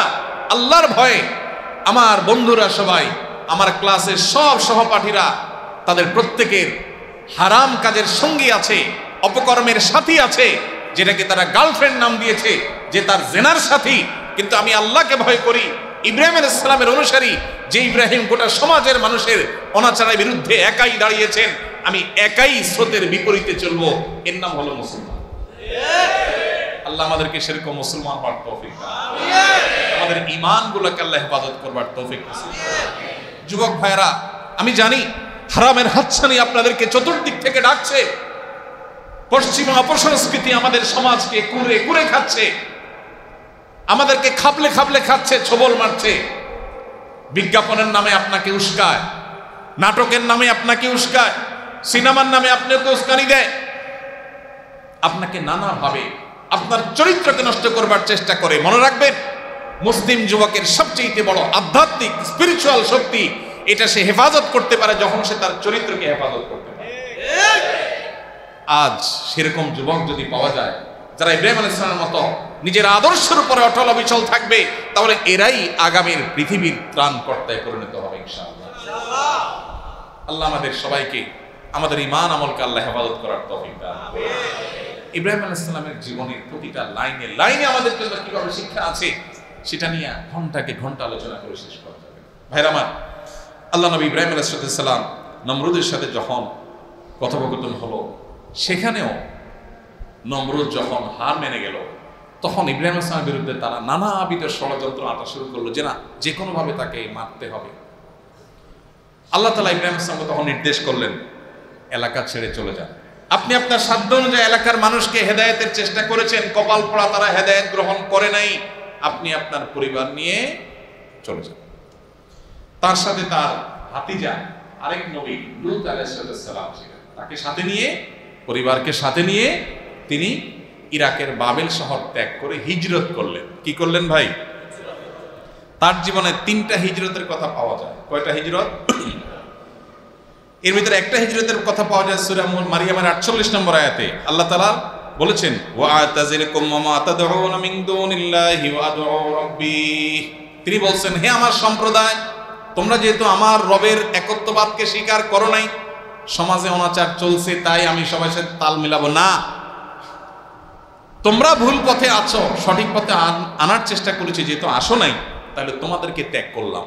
যেই বন্ধু খারাপ পথে থাকবে তাকে ভালো পথে আনার চেষ্টা করবেন। ভালো পথে আনার চেষ্টা করার পরও যদি সে না শুনে, যেহেতু আমার দোস্ত, থাক ওর সাথেই চলি না, যদি খারাপ পথ থেকে না ফিরে তাহলে সেই বন্ধু আমার জীবনে থাকতে, আমি কি আল্লাহকে গ্রহণ করছি না তাকে গ্রহণ করছি, এটাই অ্যাসিড টেস্ট। ইব্রাহিম আলাইহিস সালাম বলেছেন, ওয়া আতাজিলকুম ওয়া মা তাদউনা মিন দুনিল্লাহ ওয়া আদউ রাব্বি।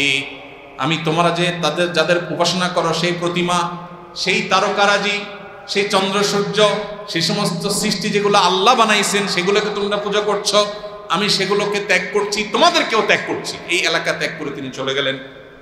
প্রথম হিজরত তিনি করলেন তার স্ত্রী সারা সহ এবং ভাতিজা লূত আলাইহিস সালামকে সাথে নিয়ে শামে, মানে তারপরে যায় জর্ডান, এই পুরো অঞ্চল জুড়ে ছিল কি দেশ? শাম দেশ, যেটা বৃহত্তর সিরিয়া বলা যেতে পারে, সেখানে। এরপরে দ্বিতীয় হিজরতের কথা আল্লাহ তাআলা সূরা আনকাবুতের 26 নম্বর আয়াতে বলেছেন, ওয়া ক্বালা ইন্নী মুহাজিরুন ইলা রাব্বি। সেখানে ভয়াবহ দুর্ভিক্ষ দেখা দিয়েছে শাম দেশে। আল্লাহ তাআলা তখন নির্দেশ করলেন, আপনি মিশরে ফ্যামিলি নিয়ে যান। তখন তিনি আল্লাহ নির্দেশে আবার মিশরে গেলেন। দ্বিতীয় হিজরত হলো। মিশরে অনেক ঘটনা ঘটেছে, আমি সেদিকে আর না যাই, আল্লাহর কুদরতের প্রকাশ সেখানেও ঘটেছে। 3 নম্বর, তৃতীয় দফা আল্লাহ তাআলা তাকে নির্দেশ করেছেন তার স্ত্রী হাজারকে এবং ইসমাইল, দুধের শিশু ইসমাইলকে নিয়ে কোথায় যাওয়ার জন্য? মক্কায় যাওয়ার জন্য। এই যে মক্কা যাওয়ার জন্য বলেছেন, সেটা হলো তৃতীয় হিজরত। তাহলে ইরাকের বাবেল থেকে শাম দেশ, সেখান থেকে মিশর, তারপরে মক্কা, 3টা হিজরত তার জীবনে ছিল।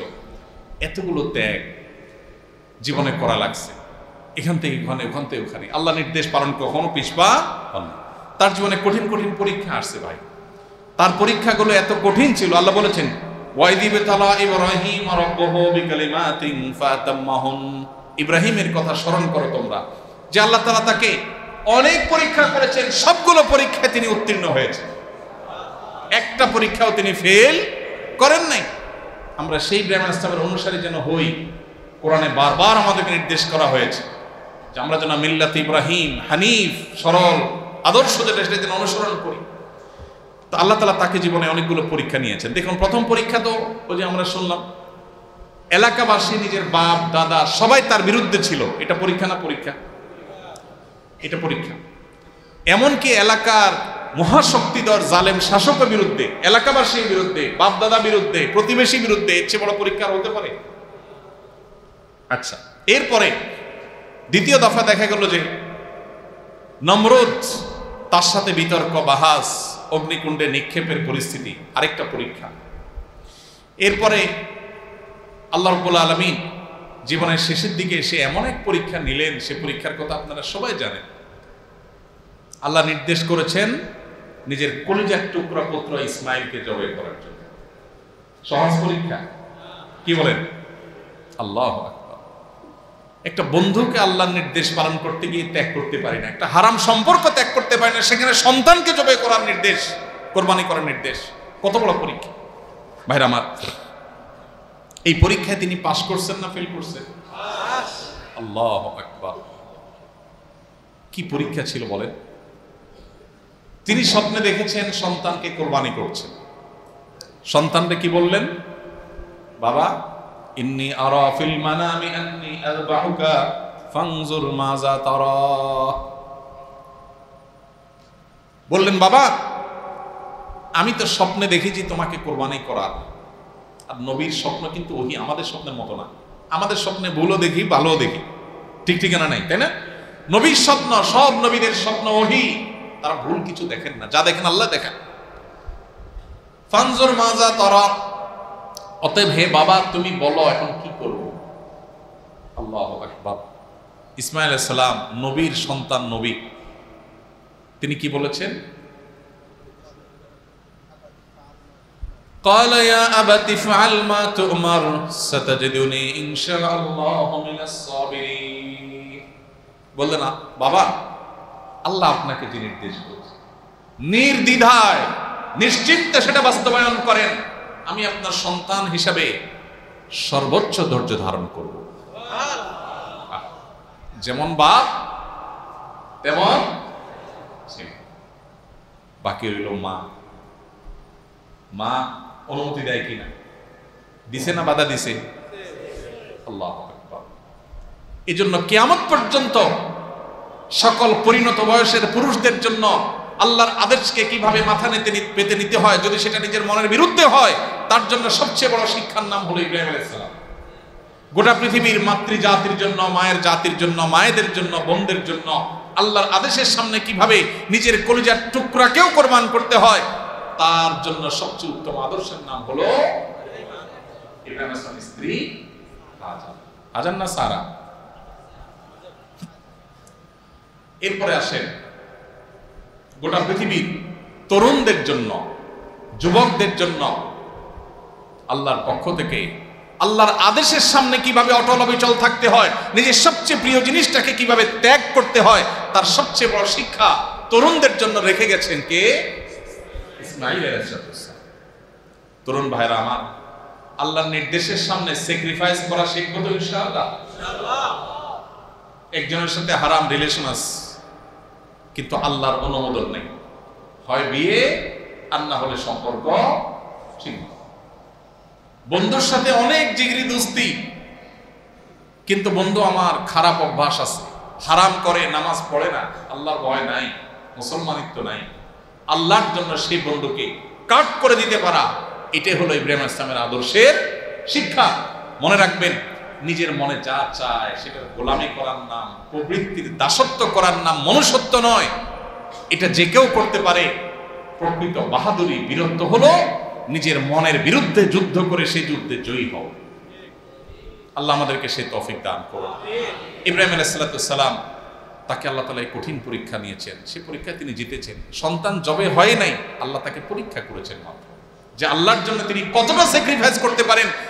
নিজের জীবনের সবচেয়ে বড় স্যাক্রিফাইসটা তিনি করে দেখিয়েছেন। এই জন্য আল্লাহ বলেছেন, ওয়াইয ইবতালা ইব্রাহিম রাব্বুহু বিকালিমাতিন ফাতাম্মাহুন। আল্লাহ যত পরীক্ষা তার কাছ থেকে নিয়েছেন সবগুলোতে তিনি পাস করেছেন।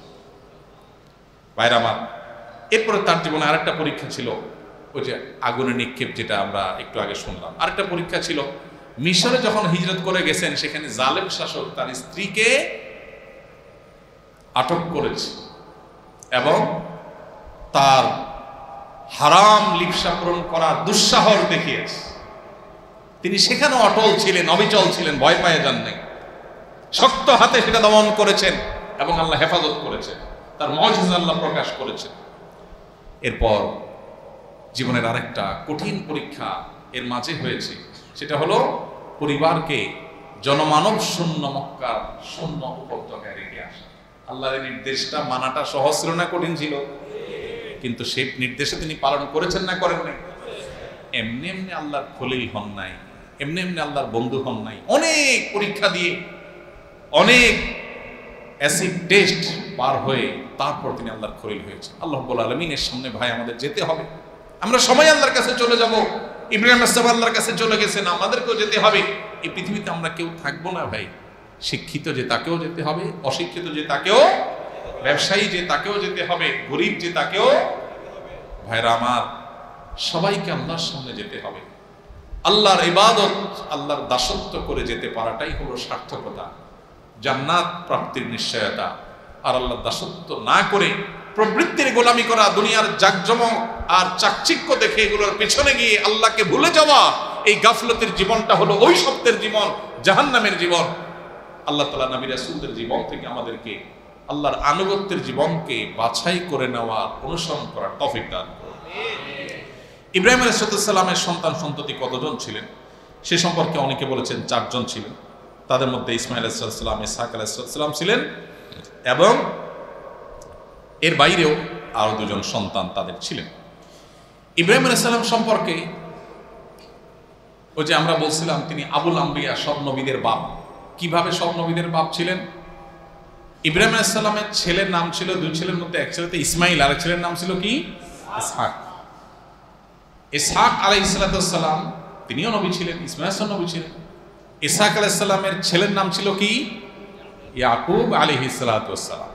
ইয়াকুব আলাইহিস সালামের উপাধি, টাইটেল ছিল ইসরাইল। ইসরাইল মানে কি? আল্লাহর বান্দা। সেই ভাষায় ইসরাইলের মানে কি ছিল? আল্লাহর বান্দা, মানে আব্দুল্লাহ। তো ইব্রাহিম আলাইহিস সালামের নাতি ইয়াকুব আলাইহিস সালাম তিনি ছিলেন ইসরাইল। তার বংশে যত মানুষ আসছে, যত নবী রাসূল আসছে, যত লোক আসছে, তাদের সবাইকে বলা হয় বনি ইসরাইল। কি বলা হয়? বনি ইসরাইল, মানে ইসরাইলের বংশধর, ইসরাইলের সন্তান সন্ততি। তাহলে বনি ইসরাইলে নবী রাসূল তো অগণিত আসছে। তাহলে ইব্রাহিম আলাইহিস সালামের 2 ছেলে ইসমাইল এবং ইসহাক। ইসহাক আলাইহিস সালামের ঘরে ইয়াকুব আলাইহিস সালাম আসছেন, তার ঘরে হলো ইহুদিদের সমস্ত নবী রাসূল, এমনকি ঈসা আলাইহিস সালামেরও সেই বংশেই এসেছে।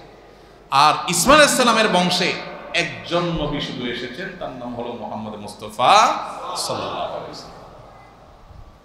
তাহলে সমস্ত নবী রাসূলদের গোড়া যেহেতু ইব্রাহিম আলাইহিস সালাম, সেজন্য তাকে বলা হয় আবুল আম্বিয়া বা নবীদের পিতা। ইব্রাহিম আলাইহিস সালামের বৃদ্ধ বয়সে আল্লাহ তাআলা একটা অলৌকিকত্ব দেখাইছেন তাকে। কোরআনে আপনারা বারবার এই আয়াতগুলো শুনেন, অনেকে অর্থ বোঝেন নিশ্চয়ই। আল্লাহ রাব্বুল আলামিন বৃদ্ধ বয়সে তাকে একটা সুসংবাদ দিয়েছেন। তার বয়স যখন সম্ভবত 80, সেই বয়সে সন্তান হওয়ার কোনো সম্ভাবনা নাই। ওই বয়সে আল্লাহ তাআলা তাকে ইসহাক নামক পুত্র হবে সেই সুসংবাদ দিয়েছেন। আল্লাহ তাআলা দেখিয়েছেন আল্লাহ সবকিছুই পারেন। যদিও ফেরেশতারা আসছিল অন্য বিষয় নিয়ে। লূত আলাইহিস সালাম যে তিনি ভাতিজা ছিল, তিনিও নবী ছিলেন। তার অনুসারী লোকেরা আজকের পৃথিবী যেটাকে প্রতিষ্ঠা করার জন্য উঠে পড়ে লেগেছে, আজকে যে বিকৃতিকে সমাজে গেলাবার জন্য অ্যাগ্রেসিভলি পুশ করার চেষ্টা করা হচ্ছে, সমাজে অনেক ভালো জিনিসকে এভাবে প্রতিষ্ঠার চেষ্টা করা হয় না, যেভাবে সমকামিতাকে প্রতিষ্ঠা করার নোংরা চেষ্টা করা হচ্ছে। পশ্চিমা পৃথিবীগুলোতে যদি আপনি চলে যান, পশ্চিমা পৃথিবীর দেশগুলোতে যদি আপনি চলে যান, সেখানে দেখবেন যে স্কুল কলেজে সমস্ত জায়গায় মানুষকে খাওয়া পড়া যেভাবে শেখানো হয়, এটা নাউজুবিল্লাহ কোনো দোষের কিছু না, স্বাভাবিক, এটা বোঝাবার চেষ্টা করা হয়। কেন করা হয় এ নিয়ে দীর্ঘ আলোচনা আছে ভাই। যৌন বিকৃতির মাধ্যমে তাদের লাভটা কি, এটা নিয়ে অনেক আলোচনা আছে, সেদিকে যাওয়ার সুযোগ সময় নাই। আমরা শুধু এটুকু বলতে চাই, আমাদের দেশে আমাদের প্রচলিত আইনে কারাদণ্ডের শাস্তির কথা বলা আছে, এটা অপরাধ, বেআইনি। বাংলাদেশে যত ধর্মের মানুষ বসবাস করে, মুসলমান, হিন্দু, খ্রিস্টান, বৌদ্ধ, সব ধর্ম মতে এটা নিষিদ্ধ। তাহলে এদেশের সব ধর্মে, এদেশের আইনে যেটা নিষিদ্ধ, সেটাকে এদেশের কিছু এনজিও, কিছু তথাকথিত সুশীল সমাজ, তথাকথিত রাজনীতিবিদ, তথাকথিত গণমাধ্যম কর্মী হিসাব পরিচয় দিয়ে কিছু মানুষ এই স্টাবলিশ করার চেষ্টা করছে, এরা এই সমাজের শত্রু, এরা আগামী প্রজন্মের শত্রু। কি হতে পারে পশ্চিমাদের দিকে তাকালে বুঝতে পারবে। পশ্চিমা পৃথিবীতে বহু দেশে অভিভাবকরা রাস্তায় নেমেছে এগুলোর বিরুদ্ধে। ভাইরা আমার, কেন? কারণ জন্মের এই ধারা থাকবে না, বন্ধ হয়ে যাবে, আস্তে আস্তে হবে, কমতে থাকবে। পশ্চিমা পৃথিবীতে এখন মানুষ জন্ম হয় না, সেটার অনেক কারণ আছে। তো মানবতার জন্য ধ্বংসাত্মক এই বিকৃত মানুষের যেটা মানসিক রোগ বা বিকৃতি, সেটাকে অধিকারের নাম দিয়ে কলর দিয়ে এস্টাবলিশ করা হচ্ছে। এখন বাংলাদেশে যেটা বহুদিন চেষ্টা করছে, কোনোভাবে যখন পারে না গিলাইতে, এখন ওটার নাম একটু ঘুরাই দিছে, এখন বলে ট্রান্সজেন্ডার। এখন বলে কি ট্রান্সজেন্ডার। ট্রান্সজেন্ডার কি? একজন পুরুষ, তিনি বললো না আমার নিজের মহিলা মনে হয়, মহিলা ঘোষণা করলাম, মহিলা হয়ে গেল। আরেকজন মহিলা নিজেকে পুরুষ মনে হয়, সে পুরুষ হয়ে গেল। মানসিক রোগ থাকলে তার ট্রিটমেন্ট হবে, কাউন্সিলিং হবে, সে সুস্থ হবে। সেটা না করে একজন পুরুষ যদি না আমি নিজের মহিলা মনে হয়, তাহলে সে মহিলা। আচ্ছা, তাকে যদি মহিলা ঘোষণা করা হয় অফিসিয়ালি, তাহলে সে তো আসলে পুরুষ। এখন তো মহিলা অফিসিয়ালি হয়ে গেল, সে যদি বলতেছে আমার মহিলা মনে হয়, এখন তার বিয়ে কার সাথে হবে, পুরুষের সাথে না মহিলার সাথে? যেহেতু অফিসিয়ালি মহিলা ঘোষণা হয়ে গেছে, তাহলে এখন বিয়ে কার সাথে হবে? পুরুষের সাথে। আর আসলে সে ছিল একটা আস্ত বেড়া, তাহলে এখন আরেকটা পুরুষের সাথে বিয়ে হলে তখন কি হলো? সমকামিতা হলো। কি হলো? কিভাবে ট্রান্সজেন্ডার মতবাদের মাধ্যমে সমকামিতাকে সমাজে প্রতিষ্ঠা করছে শয়তানরা, এটা আমরা অনেকে আছো করতে। আরে যে জুলাই আন্দোলনে যারা মারা গেছে, আহত হয়েছে, তাদের যে তালিকা করার জন্য সরকারিভাবে স্বাস্থ্য মন্ত্রণালয় থেকে যে ওয়েবসাইটে যে লিঙ্ক দেওয়া হয়েছে, ওখানে পর্যন্ত ড্রপ ডাউনে দেখা যায় যে মেল, ফিমেল, আর 3 নম্বর আরেকটা কি, এই চিন্তা করেন কয়টা ট্রান্সজেন্ডার মরছে। এগুলো আকাম করে কুল পায় না, এরা আবার দেশের জন্য লড়বে। যাই হোক ভাই, তাহলে এই সমকামিতাকে প্রতিষ্ঠা করার চেষ্টা করা হচ্ছে। লূত আলাইহিস সালামের জাতিকে আল্লাহ ধ্বংস করেছেন, তার নিদর্শন এখনো পৃথিবীতে আছে। কেউ জর্ডানে গিয়ে দেখতে পারে কিভাবে তাদেরকে আল্লাহর গজব ধ্বংস করেছে, আল্লাহ রেখে দিয়েছেন সেগুলোকে। ভাইরা আমার, লূত আলাইহিস সালামের জাতির উপরে আযাব নিয়ে যখন ফেরেশতারা আসছেন, ইব্রাহিম আলাইহিস সালামের বাড়িতে আগে গেছেন। তিনি মনে করছেন তারা মানুষের আকৃতি ধরে আসছে, তিনি মনে করছেন মেহমান আসছে, তাড়াতাড়ি করে ছাগল টাগল গুনা করে সামনে আনছে। এরপর দেখে খায় না, বলে মেহমানরা খান না কেন? ওনারা বললেন আমরা তো মানুষ না, মানুষ খায়, আমরা ফেরেশতা আল্লাহ পাঠাইছেন, আমরা খাই না, খানা লাগে না আমাদের, আপনারা খান। কেন আসছেন? আপনার ভাতিজা লূতের জাতি যে সমকামিতা লিপ্ত হয়েছে, ওদেরকে গজবে ধ্বংস করার জন্য আল্লাহ পাঠিয়েছেন। তখন ইব্রাহিম ইসলামকে প্রসঙ্গত সুসংবাদ দিলেন, আরেকটা সুসংবাদ আপনার জন্য আছে, সেটা হলো আল্লাহ আপনাকে বার্ধক্য বয়সে একটা সন্তান দিবেন এবং তার নাম হবে ইসহাক। তো আল্লাহ তাআলা ইব্রাহিম ইসলামকে সেটা দিয়েছেন। তার গুণাবলী কি ছিল আমরা শেষ করবো, সময় অনেক হয়ে গেছে। ইব্রাহিম ইসলামের গুণাবলী তো বলে শেষ করা কঠিন। একটা ছিল হলো ধীরস্থিরতা, শান্ত মেজাজের, এই জন্য তিনি সফল হয়েছেন সব ক্ষেত্রে। দেখেন, মাথা গরম করেন নাই, এলাকাবাসী এত হটকারিতা করছে, এত বাড়াবাড়ি করছে, তিনি পাল্টা বলেন নাই যে তোমাদেরকে আমি শেষ করে ফেলব। এই জন্য দাওয়াতের কাজ যারা করে তারা কি হতে হবে? শান্তশিষ্ট এবং সবরকারী হতে হবে। দ্বিতীয়ত, সন্তান হিসাবে যেমন আদর্শ ছিলেন, বাবা হিসাবেও তেমন আদর্শ ছিলেন। সন্তান হিসাবে নিজের বাবা এত উল্টাপাল্টা করেছে, তারপরও বলতেন ইয়া আবাতি, হ্যাঁ আমার প্রিয় বাবা। অর্থাৎ বাবার প্রতি অশ্রদ্ধা কখনো করতেন না। আজকাল তো ছেলেপেলেরা নিজের মনের একটি বিরুদ্ধে গেলে বাপ মার সাথে চোখ উল্টে কথা বলে। আবার সন্তানের জন্য তিনি আদর্শ পিতা ছিলেন। তার সন্তানদের তিনি দিন শিখিয়েছেন, ইমান শিখিয়েছেন, স্যাক্রিফাইস শিখিয়েছেন, কোরবানি শিখিয়েছেন। ইসমাইল ইসলামকে কিরকম ইমান শিখিয়েছেন যে আল্লাহর রাহে কোরবানি হতেও তিনি প্রস্তুত ছিলেন। আমরা তো আজকাল পোলাপানের শুধু ভোগ শিখাই। আমি সবসময় বলি ভাইরা, বাচ্চাদেরকে আল্লাহর ওয়াস্তে ভোগ শিখাবেন না, ত্যাগ শিখাবেন। কি শিখাবেন? ত্যাগ। ভোগ করার জন্য কোনো যোগ্যতা লাগে না, ত্যাগের জন্য কি লাগে? যোগ্যতা। ভোগ ফকিরের ছেলে মেয়েও করতে পারে, গরিবের ছেলে মেয়েও। ত্যাগ সবাই পারে। সন্তানদের কষ্ট সহিষ্ণু শিখাবেন, শুধু আরাম শিখাবেন না। আরাম শিখাইলে সবসময় সে আরাম পাবে না, একসময় ব্যারাম পাবে, তখন কিন্তু সে টিকতে পারবে না। এই জন্য পোলাপানরে স্যাক্রিফাইস শিখাবেন, কষ্ট সহিষ্ণু শিখাবেন। ইব্রাহিম ইসলাম সেই কাজটা করতেন। 3 নম্বর, তার মধ্যে দৃঢ় বিশ্বাস ছিল, একিন ছিল একবার তিনি আল্লাহকে বললেন, আল্লাহ আপনি রব্বি আরিনি কাইফা তুহিল মাউতা, আল্লাহ আমাকে একটু দেখান তো আপনি কিভাবে মৃতকে জীবিত করবেন, কিয়ামতে তো আপনি করবেন জানি, আমি একটু দেখতে চাই। আল্লাহ বলেন, আওয়ালাম তুমিন, আপনার কি বিশ্বাস হয় না আমি মৃতকে জীবিত করতে পারবো? তিনি ক্বালা বালা, হ্যাঁ অবশ্যই আল্লাহ আমি বিশ্বাস করি, ওয়ালাকিন লিয়াতমাইন্না কলবি, কিন্তু আমার অন্তর যাতে একটু প্রশান্ত হয় এই জন্য আমি দেখতে চাচ্ছি।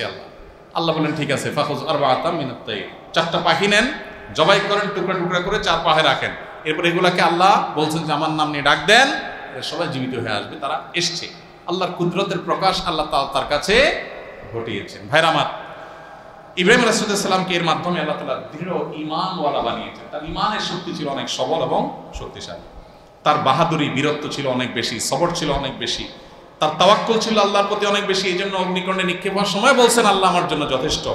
তার হিকমত এবং ধৈর্য ছিল অসীম। তাকে আল্লাহ বলেছেন তিনি হানিফ ছিলেন, তার আদর্শ ছিল সরল সঠিক। এই জন্য বলেছেন ওয়াকালু কুনু হুদান ওয়া নাসারা তাহতাদু কুল বাল মিল্লাতা ইব্রাহিম হানিফা মুসলিমা ওয়া মা কানা মিনাল মুশরিকিন। আল্লাহ আমাদেরকে নির্দেশ করেছেন, ইয়াহুদি বলেছেন যে ইব্রাহিমের ধর্ম এবং আদর্শ অনুসরণ করবা, যেটা সরল সঠিক ইসলামের দিকে গেছে, তাওহীদের দিকে গেছে, সেটা শিরক থেকে মুক্ত।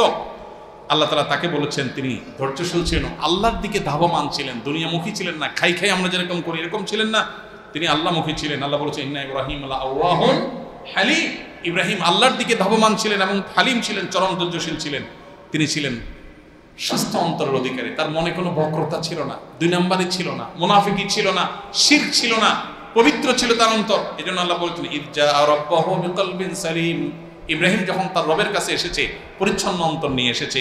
আল্লাহ কোরআনে বলেছেন ইয়াউমা লা ইয়ানফাউ মালুন ওয়ালা বানুন ইল্লা মান আতাল্লাহা বিকলবিন সালিম, কিয়ামতের দিন আল্লাহর কাছে যদি কেউ সুস্থ অন্তর নিয়ে যায়, যে অন্তরে হিংসা নাই, দুনিয়ার মোহ নাই, খারাপ জিনিস নাই, সে নাজাত পাবে।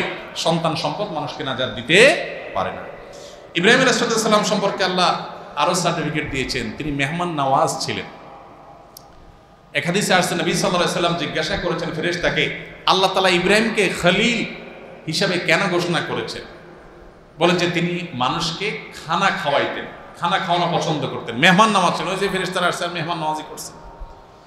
এরপর আল্লাহ তাআলা তাকে বলেছেন তিনি রাশেদ ছিলেন, সত্য পথের দিশা আল্লাহর পক্ষ থেকে তিনি পেয়েছেন, ভালো কথাই বলতেন, ভালো কথাই চলতেন। এই জন্য আল্লাহ বলছেন ওয়ালাকাদ আতাইনা ইব্রাহিমা রুশদা মিন ক্বাবলু ওয়া কুননা বিহি আলিমিন, ইব্রাহিমকে আমি হেদায়েত দিয়েছি, সঠিক পথ ছাড়া ভুল পথে তিনি যেতেন না। এবং আল্লাহ তাআলা তার সম্পর্কে আরো বলেছেন ওয়াজকুর ইবাদানা ইব্রাহিম ওয়া ইসহাক ওয়া ইয়াকুব ওয়া উলিল আইদি ওয়াল আবসার, ইব্রাহিম, ইসহাক এবং ইয়াকুব তারা বাপ বেটা, এরা সবাই ছিলেন উলিল আইদি, শক্ত হাতের। শক্ত হাতের বলতে আল্লাহর আনুগত্যের ক্ষেত্রে তারা দৃঢ় ছিলেন এবং অন্তর্চক্ষু সম্পন্ন ছিলেন। আল্লাহ তাআলা তার বৈশিষ্ট্য বলতে গিয়ে আরো বলেছেন তিনি সত্যবাদী ছিলেন। ওয়াযকুর ফিল কিতাব ইব্রাহিম ইন্নাহু কানা সিদ্দীকান নাবিয়্যা, ইব্রাহিম আলাইহিস সালামের কথা স্মরণ করো যে তিনি ছিলেন সত্যবাদী নবী, কখনো মিথ্যা বলতেন না এবং আল্লাহর একত্ববাদের বাইরে কখনো বিশ্বাস রাখতেন না। ওয়া ইন্নাহু ফিল আখিরাতি লামিনাস সালিহিন, আল্লাহ বলেন আখিরাতে নেককারদের অন্তর্ভুক্ত হবেন। ভাইরা, ইব্রাহিম আলাইহিস সালাম সম্পর্কে আসলে কথা আমি যেটা বলেছি 2-4-5 ঘন্টা বলে শেষ করা যাবে না, আমরা শেষ করি। ইব্রাহিম আলাইহিস সালাম আল্লাহ তাআলার কাছে অনেক দোয়া করেছেন, কোরআনে সে দোয়াগুলো উল্লেখ আছে। দোয়াগুলো বলতাম, বাট অনেক সময় হয়ে গেছে, আমি সেদিকে যাচ্ছি না। আপনারা অনলাইনে সার্চ করবেন ইব্রাহিম আলাইহিস দোয়াগুলো, কিছু অনেক দোয়া আছে এবং তার সেই দোয়াগুলো আমাদের জীবনে খুব গুরুত্বপূর্ণ। তিনি আল্লাহর কাছে প্রত্যেকটা দোয়া করে তার কবুল হয়েছে। ওই যে দোয়া করেছেন রব্বানা ওয়াবআস ফীহিম রাসূলা, রাসূল পাঠান, আল্লাহ দোয়া কবুল করছেন না করেন নাই? করছেন। এবার বিভিন্ন দোয়া আল্লাহ তাআলার কাছে করেছেন। দেখুন, মানুষ তো নিজের ছেলে মেয়ের চিন্তা করে, ইব্রাহিম আলাইহিস সালাম তার পরবর্তী বংশধরের জন্য আল্লাহ তাআলার কাছে দোয়া করেছেন। যুররিয়া বলতে পরবর্তী বংশধর, ছেলে মেয়ে, তাদের বংশে যারা আছে সব শামিল, তাদের সবার হেদায়েতের জন্য তিনি দোয়া করেছেন। তিনি আল্লাহর কাছে কিভাবে দোয়া করেছেন? রব্বি জাআলনি মুকিমাস সালাতি ওয়া মিন যুররিয়াতি রব্বানা ওয়া তাকাব্বাল দুআ, আল্লাহ আমার বংশধরদেরকে আমাকে নামাজ কায়েমকারী করুন, আমার বংশধরকেও নামাজ কায়েম করুন। ভাইরা আমার, ইব্রাহিম ইসলামের জীবনে থেকে আমরা 4-5টা ছোট ছোট করে শিক্ষা জেনে শেষ করি। নাম্বার 1, তাওহীদ, আল্লাহর একত্ববাদ, এক্ষেত্রে কোনো ছাড়, স্যাক্রিফাইস চলবে না। আল্লাহই আমার সৃষ্টিকর্তা, আল্লাহই আমার বিধানদাতা, আল্লাহই আমার মালিক, আল্লাহ আমার পালনকর্তা। গোটা পৃথিবী, গোটা দুনিয়ার সকল সভ্যতা একসাথ হয়ে গোটা পৃথিবীর সকল শক্তি একসাথে হয়ে যদি আমাকে কোনো কিছুকে দেখায় একভাবে, আর আল্লাহ যদি আমাকে অন্যভাবে বলে, তো আমি আল্লাহর পথেই চলবো, সেটা আমার কাছে বুঝে আসুক। অথবা ইব্রাহিম আলাইহিস সালামকে আল্লাহ অনেকগুলো নির্দেশ করেছেন, বুঝে আসে নাই। ওই যে বলছেন মুআজ্জিন ফিন নাসি বিল হজ, হজের ঘোষণা দেন, বুঝে আসছে, কিন্তু তিনি দিয়েছেন, কাজ হয়েছে না হয় নাই। আল্লাহ তাআলা তাকে সন্তান জবাই করার নির্দেশ দিয়েছেন, বুঝে আসছিল, কিন্তু তিনি সফল হয়েছেন না হন নাই। এভাবে জীবনের প্রত্যেকটা ক্ষেত্রে আল্লাহর নির্দেশের সামনে অটল অবিচল থাকার সবচেয়ে বড় শিক্ষা ইব্রাহিম আলাইহিস সালামের জীবনে আছে। ইব্রাহিম আলাইহিস সালাম সন্তানদের জন্য, বংশধরদের জন্য দোয়া করতেন, তাদেরকে নামাজ কায়েমকারী বানাতেন। এই জন্য আমরা আমাদের সন্তানদের দুধে ভাতে রাখবো, শিক্ষা শিক্ষিত করব, কিন্তু পাশাপাশি সবচেয়ে গুরুত্ব দিয়ে তাদেরকে দিনদার আল্লাহ বিরো নামাজি করার চেষ্টা করব। তাহলে এরাই সুসন্তান হবে, সুনাগরিক হবে। ইব্রাহিম আলাইহিস সালামের জীবনী থেকে শিক্ষাগুলোর মধ্যে থেকে আরেকটা হলো আল্লাহ তাআলার কাছে দোয়া এবং ভয়, এটা বিপদের সময় তিনি করতেন। ওই যে হাসবি আল্লাহ বলেছেন। আবার মিশরের জালেম শাসক যখন তার স্ত্রীকে গ্রেফতার করেছেন, তখনও তিনি নামাজ আদায় করেছেন, আল্লাহর দিকে রুজু হয়েছেন, আল্লাহ তাকে উদ্ধার করেছেন। পরিপূর্ণ ইয়াকিন এবং বিশ্বাস না থাকলে দোয়া কবুল হয় না। পূর্ণ ইয়াকিনের সাথে আল্লাহর কাছে আমরা দোয়া করব। আর 5 নম্বর সর্বশেষ হলো যে কোনো ভালো কাজের পর আল্লাহর কাছে ইস্তেগফার এবং দোয়া করতে হয়। আমরা নামাজ পড়ে সালাম ফিরে কি পড়ি? আস্তাগফিরুল্লাহ, আস্তাগফিরুল্লাহ, আস্তাগফিরুল্লাহ। ইব্রাহিম আলাইহিস সালাম কাবাগর নির্মাণের পর আল্লাহর কাছে কয়েকটা দোয়া করছিলেন। এর ভিতরে একটা দোয়া ছিল রব্বানা তাকাব্বাল মিন্না, আল্লাহ আমরা বাপ বেটা দুজন মিলে আপনার ঘর বানাইছি, আপনি কবুল করেন। আরেকটা দোয়া ছিল ওয়াতুব আলাইনা, ভালো কাজ করতে গেলে তো ভুলভ্রান্তি হয়, আল্লাহ আপনি আমাদেরকে মাফ করে দেন। এই জন্য ইব্রাহিম আলাইহিস সালামের সুন্নাহকে আমল করে কোনো ভালো কাজের তৌফিক হলে আল্লাহ শুকর যেমন আদায় করব, ওই ভালো কাজ করতে গিয়ে ভুলভ্রান্তি হলে তার জন্য আল্লাহর কাছে ক্ষমাও চাইব, আবার আল্লাহর কাছে শুকর আদায় করব, কবুল হওয়ার দোয়াও করব। আল্লাহ রাব্বুল আলামিন আমাদের সবাইকে ইব্রাহিম আলাইহিস সালামের আদর্শের সত্যিকারের অনুসারী হওয়ার তৌফিক দান করুন। ও আরশে আজিমের মালিক, আপনি আমাদের ইব্রাহিমের মিল্লাতের উপরে ইব্রাহিম আলাইহিস সালামের আদর্শগুলো আমাদেরকে প্রতিষ্ঠিত করে দেন। আল্লাহ কিয়ামতের ময়দানে আমাদের নবী মুহাম্মদ সাল্লাল্লাহু আলাইহি ওয়াসাল্লামের পাশাপাশি ইব্রাহিম ইসলামের দিদার এবং সাক্ষাৎ সান্নিধ্য আমাদেরকে নসিব করে দেন। আজকে দিনই মজলিসে আমরা যেভাবে সমবেত হয়েছি, কথা শুনেছি, আল্লাহ উপকারী কথাগুলো অনুযায়ী আমাদের সবাইকে আমল করার তৌফিক দান করুন। আল্লাহ আমরা এখানে যেরকম একত্র হয়েছি, সমবেত হয়েছি, আপনার হাবিব মুহাম্মদ সাল্লাল্লাহু আলাইহি ওয়াসাল্লামের সাথে, আপনার খলিল ইব্রাহিম আলাইহিস সালামের সাথে জান্নাতুল ফেরদাউসে ঠিক একইভাবে আমাদেরকে তাদের সাথে মিলিত হওয়ার তৌফিক দান। জাযাকুমুল্লাহু খায়রা ওয়া আখিরু দাওয়ানা আলহামদুলিল্লাহ।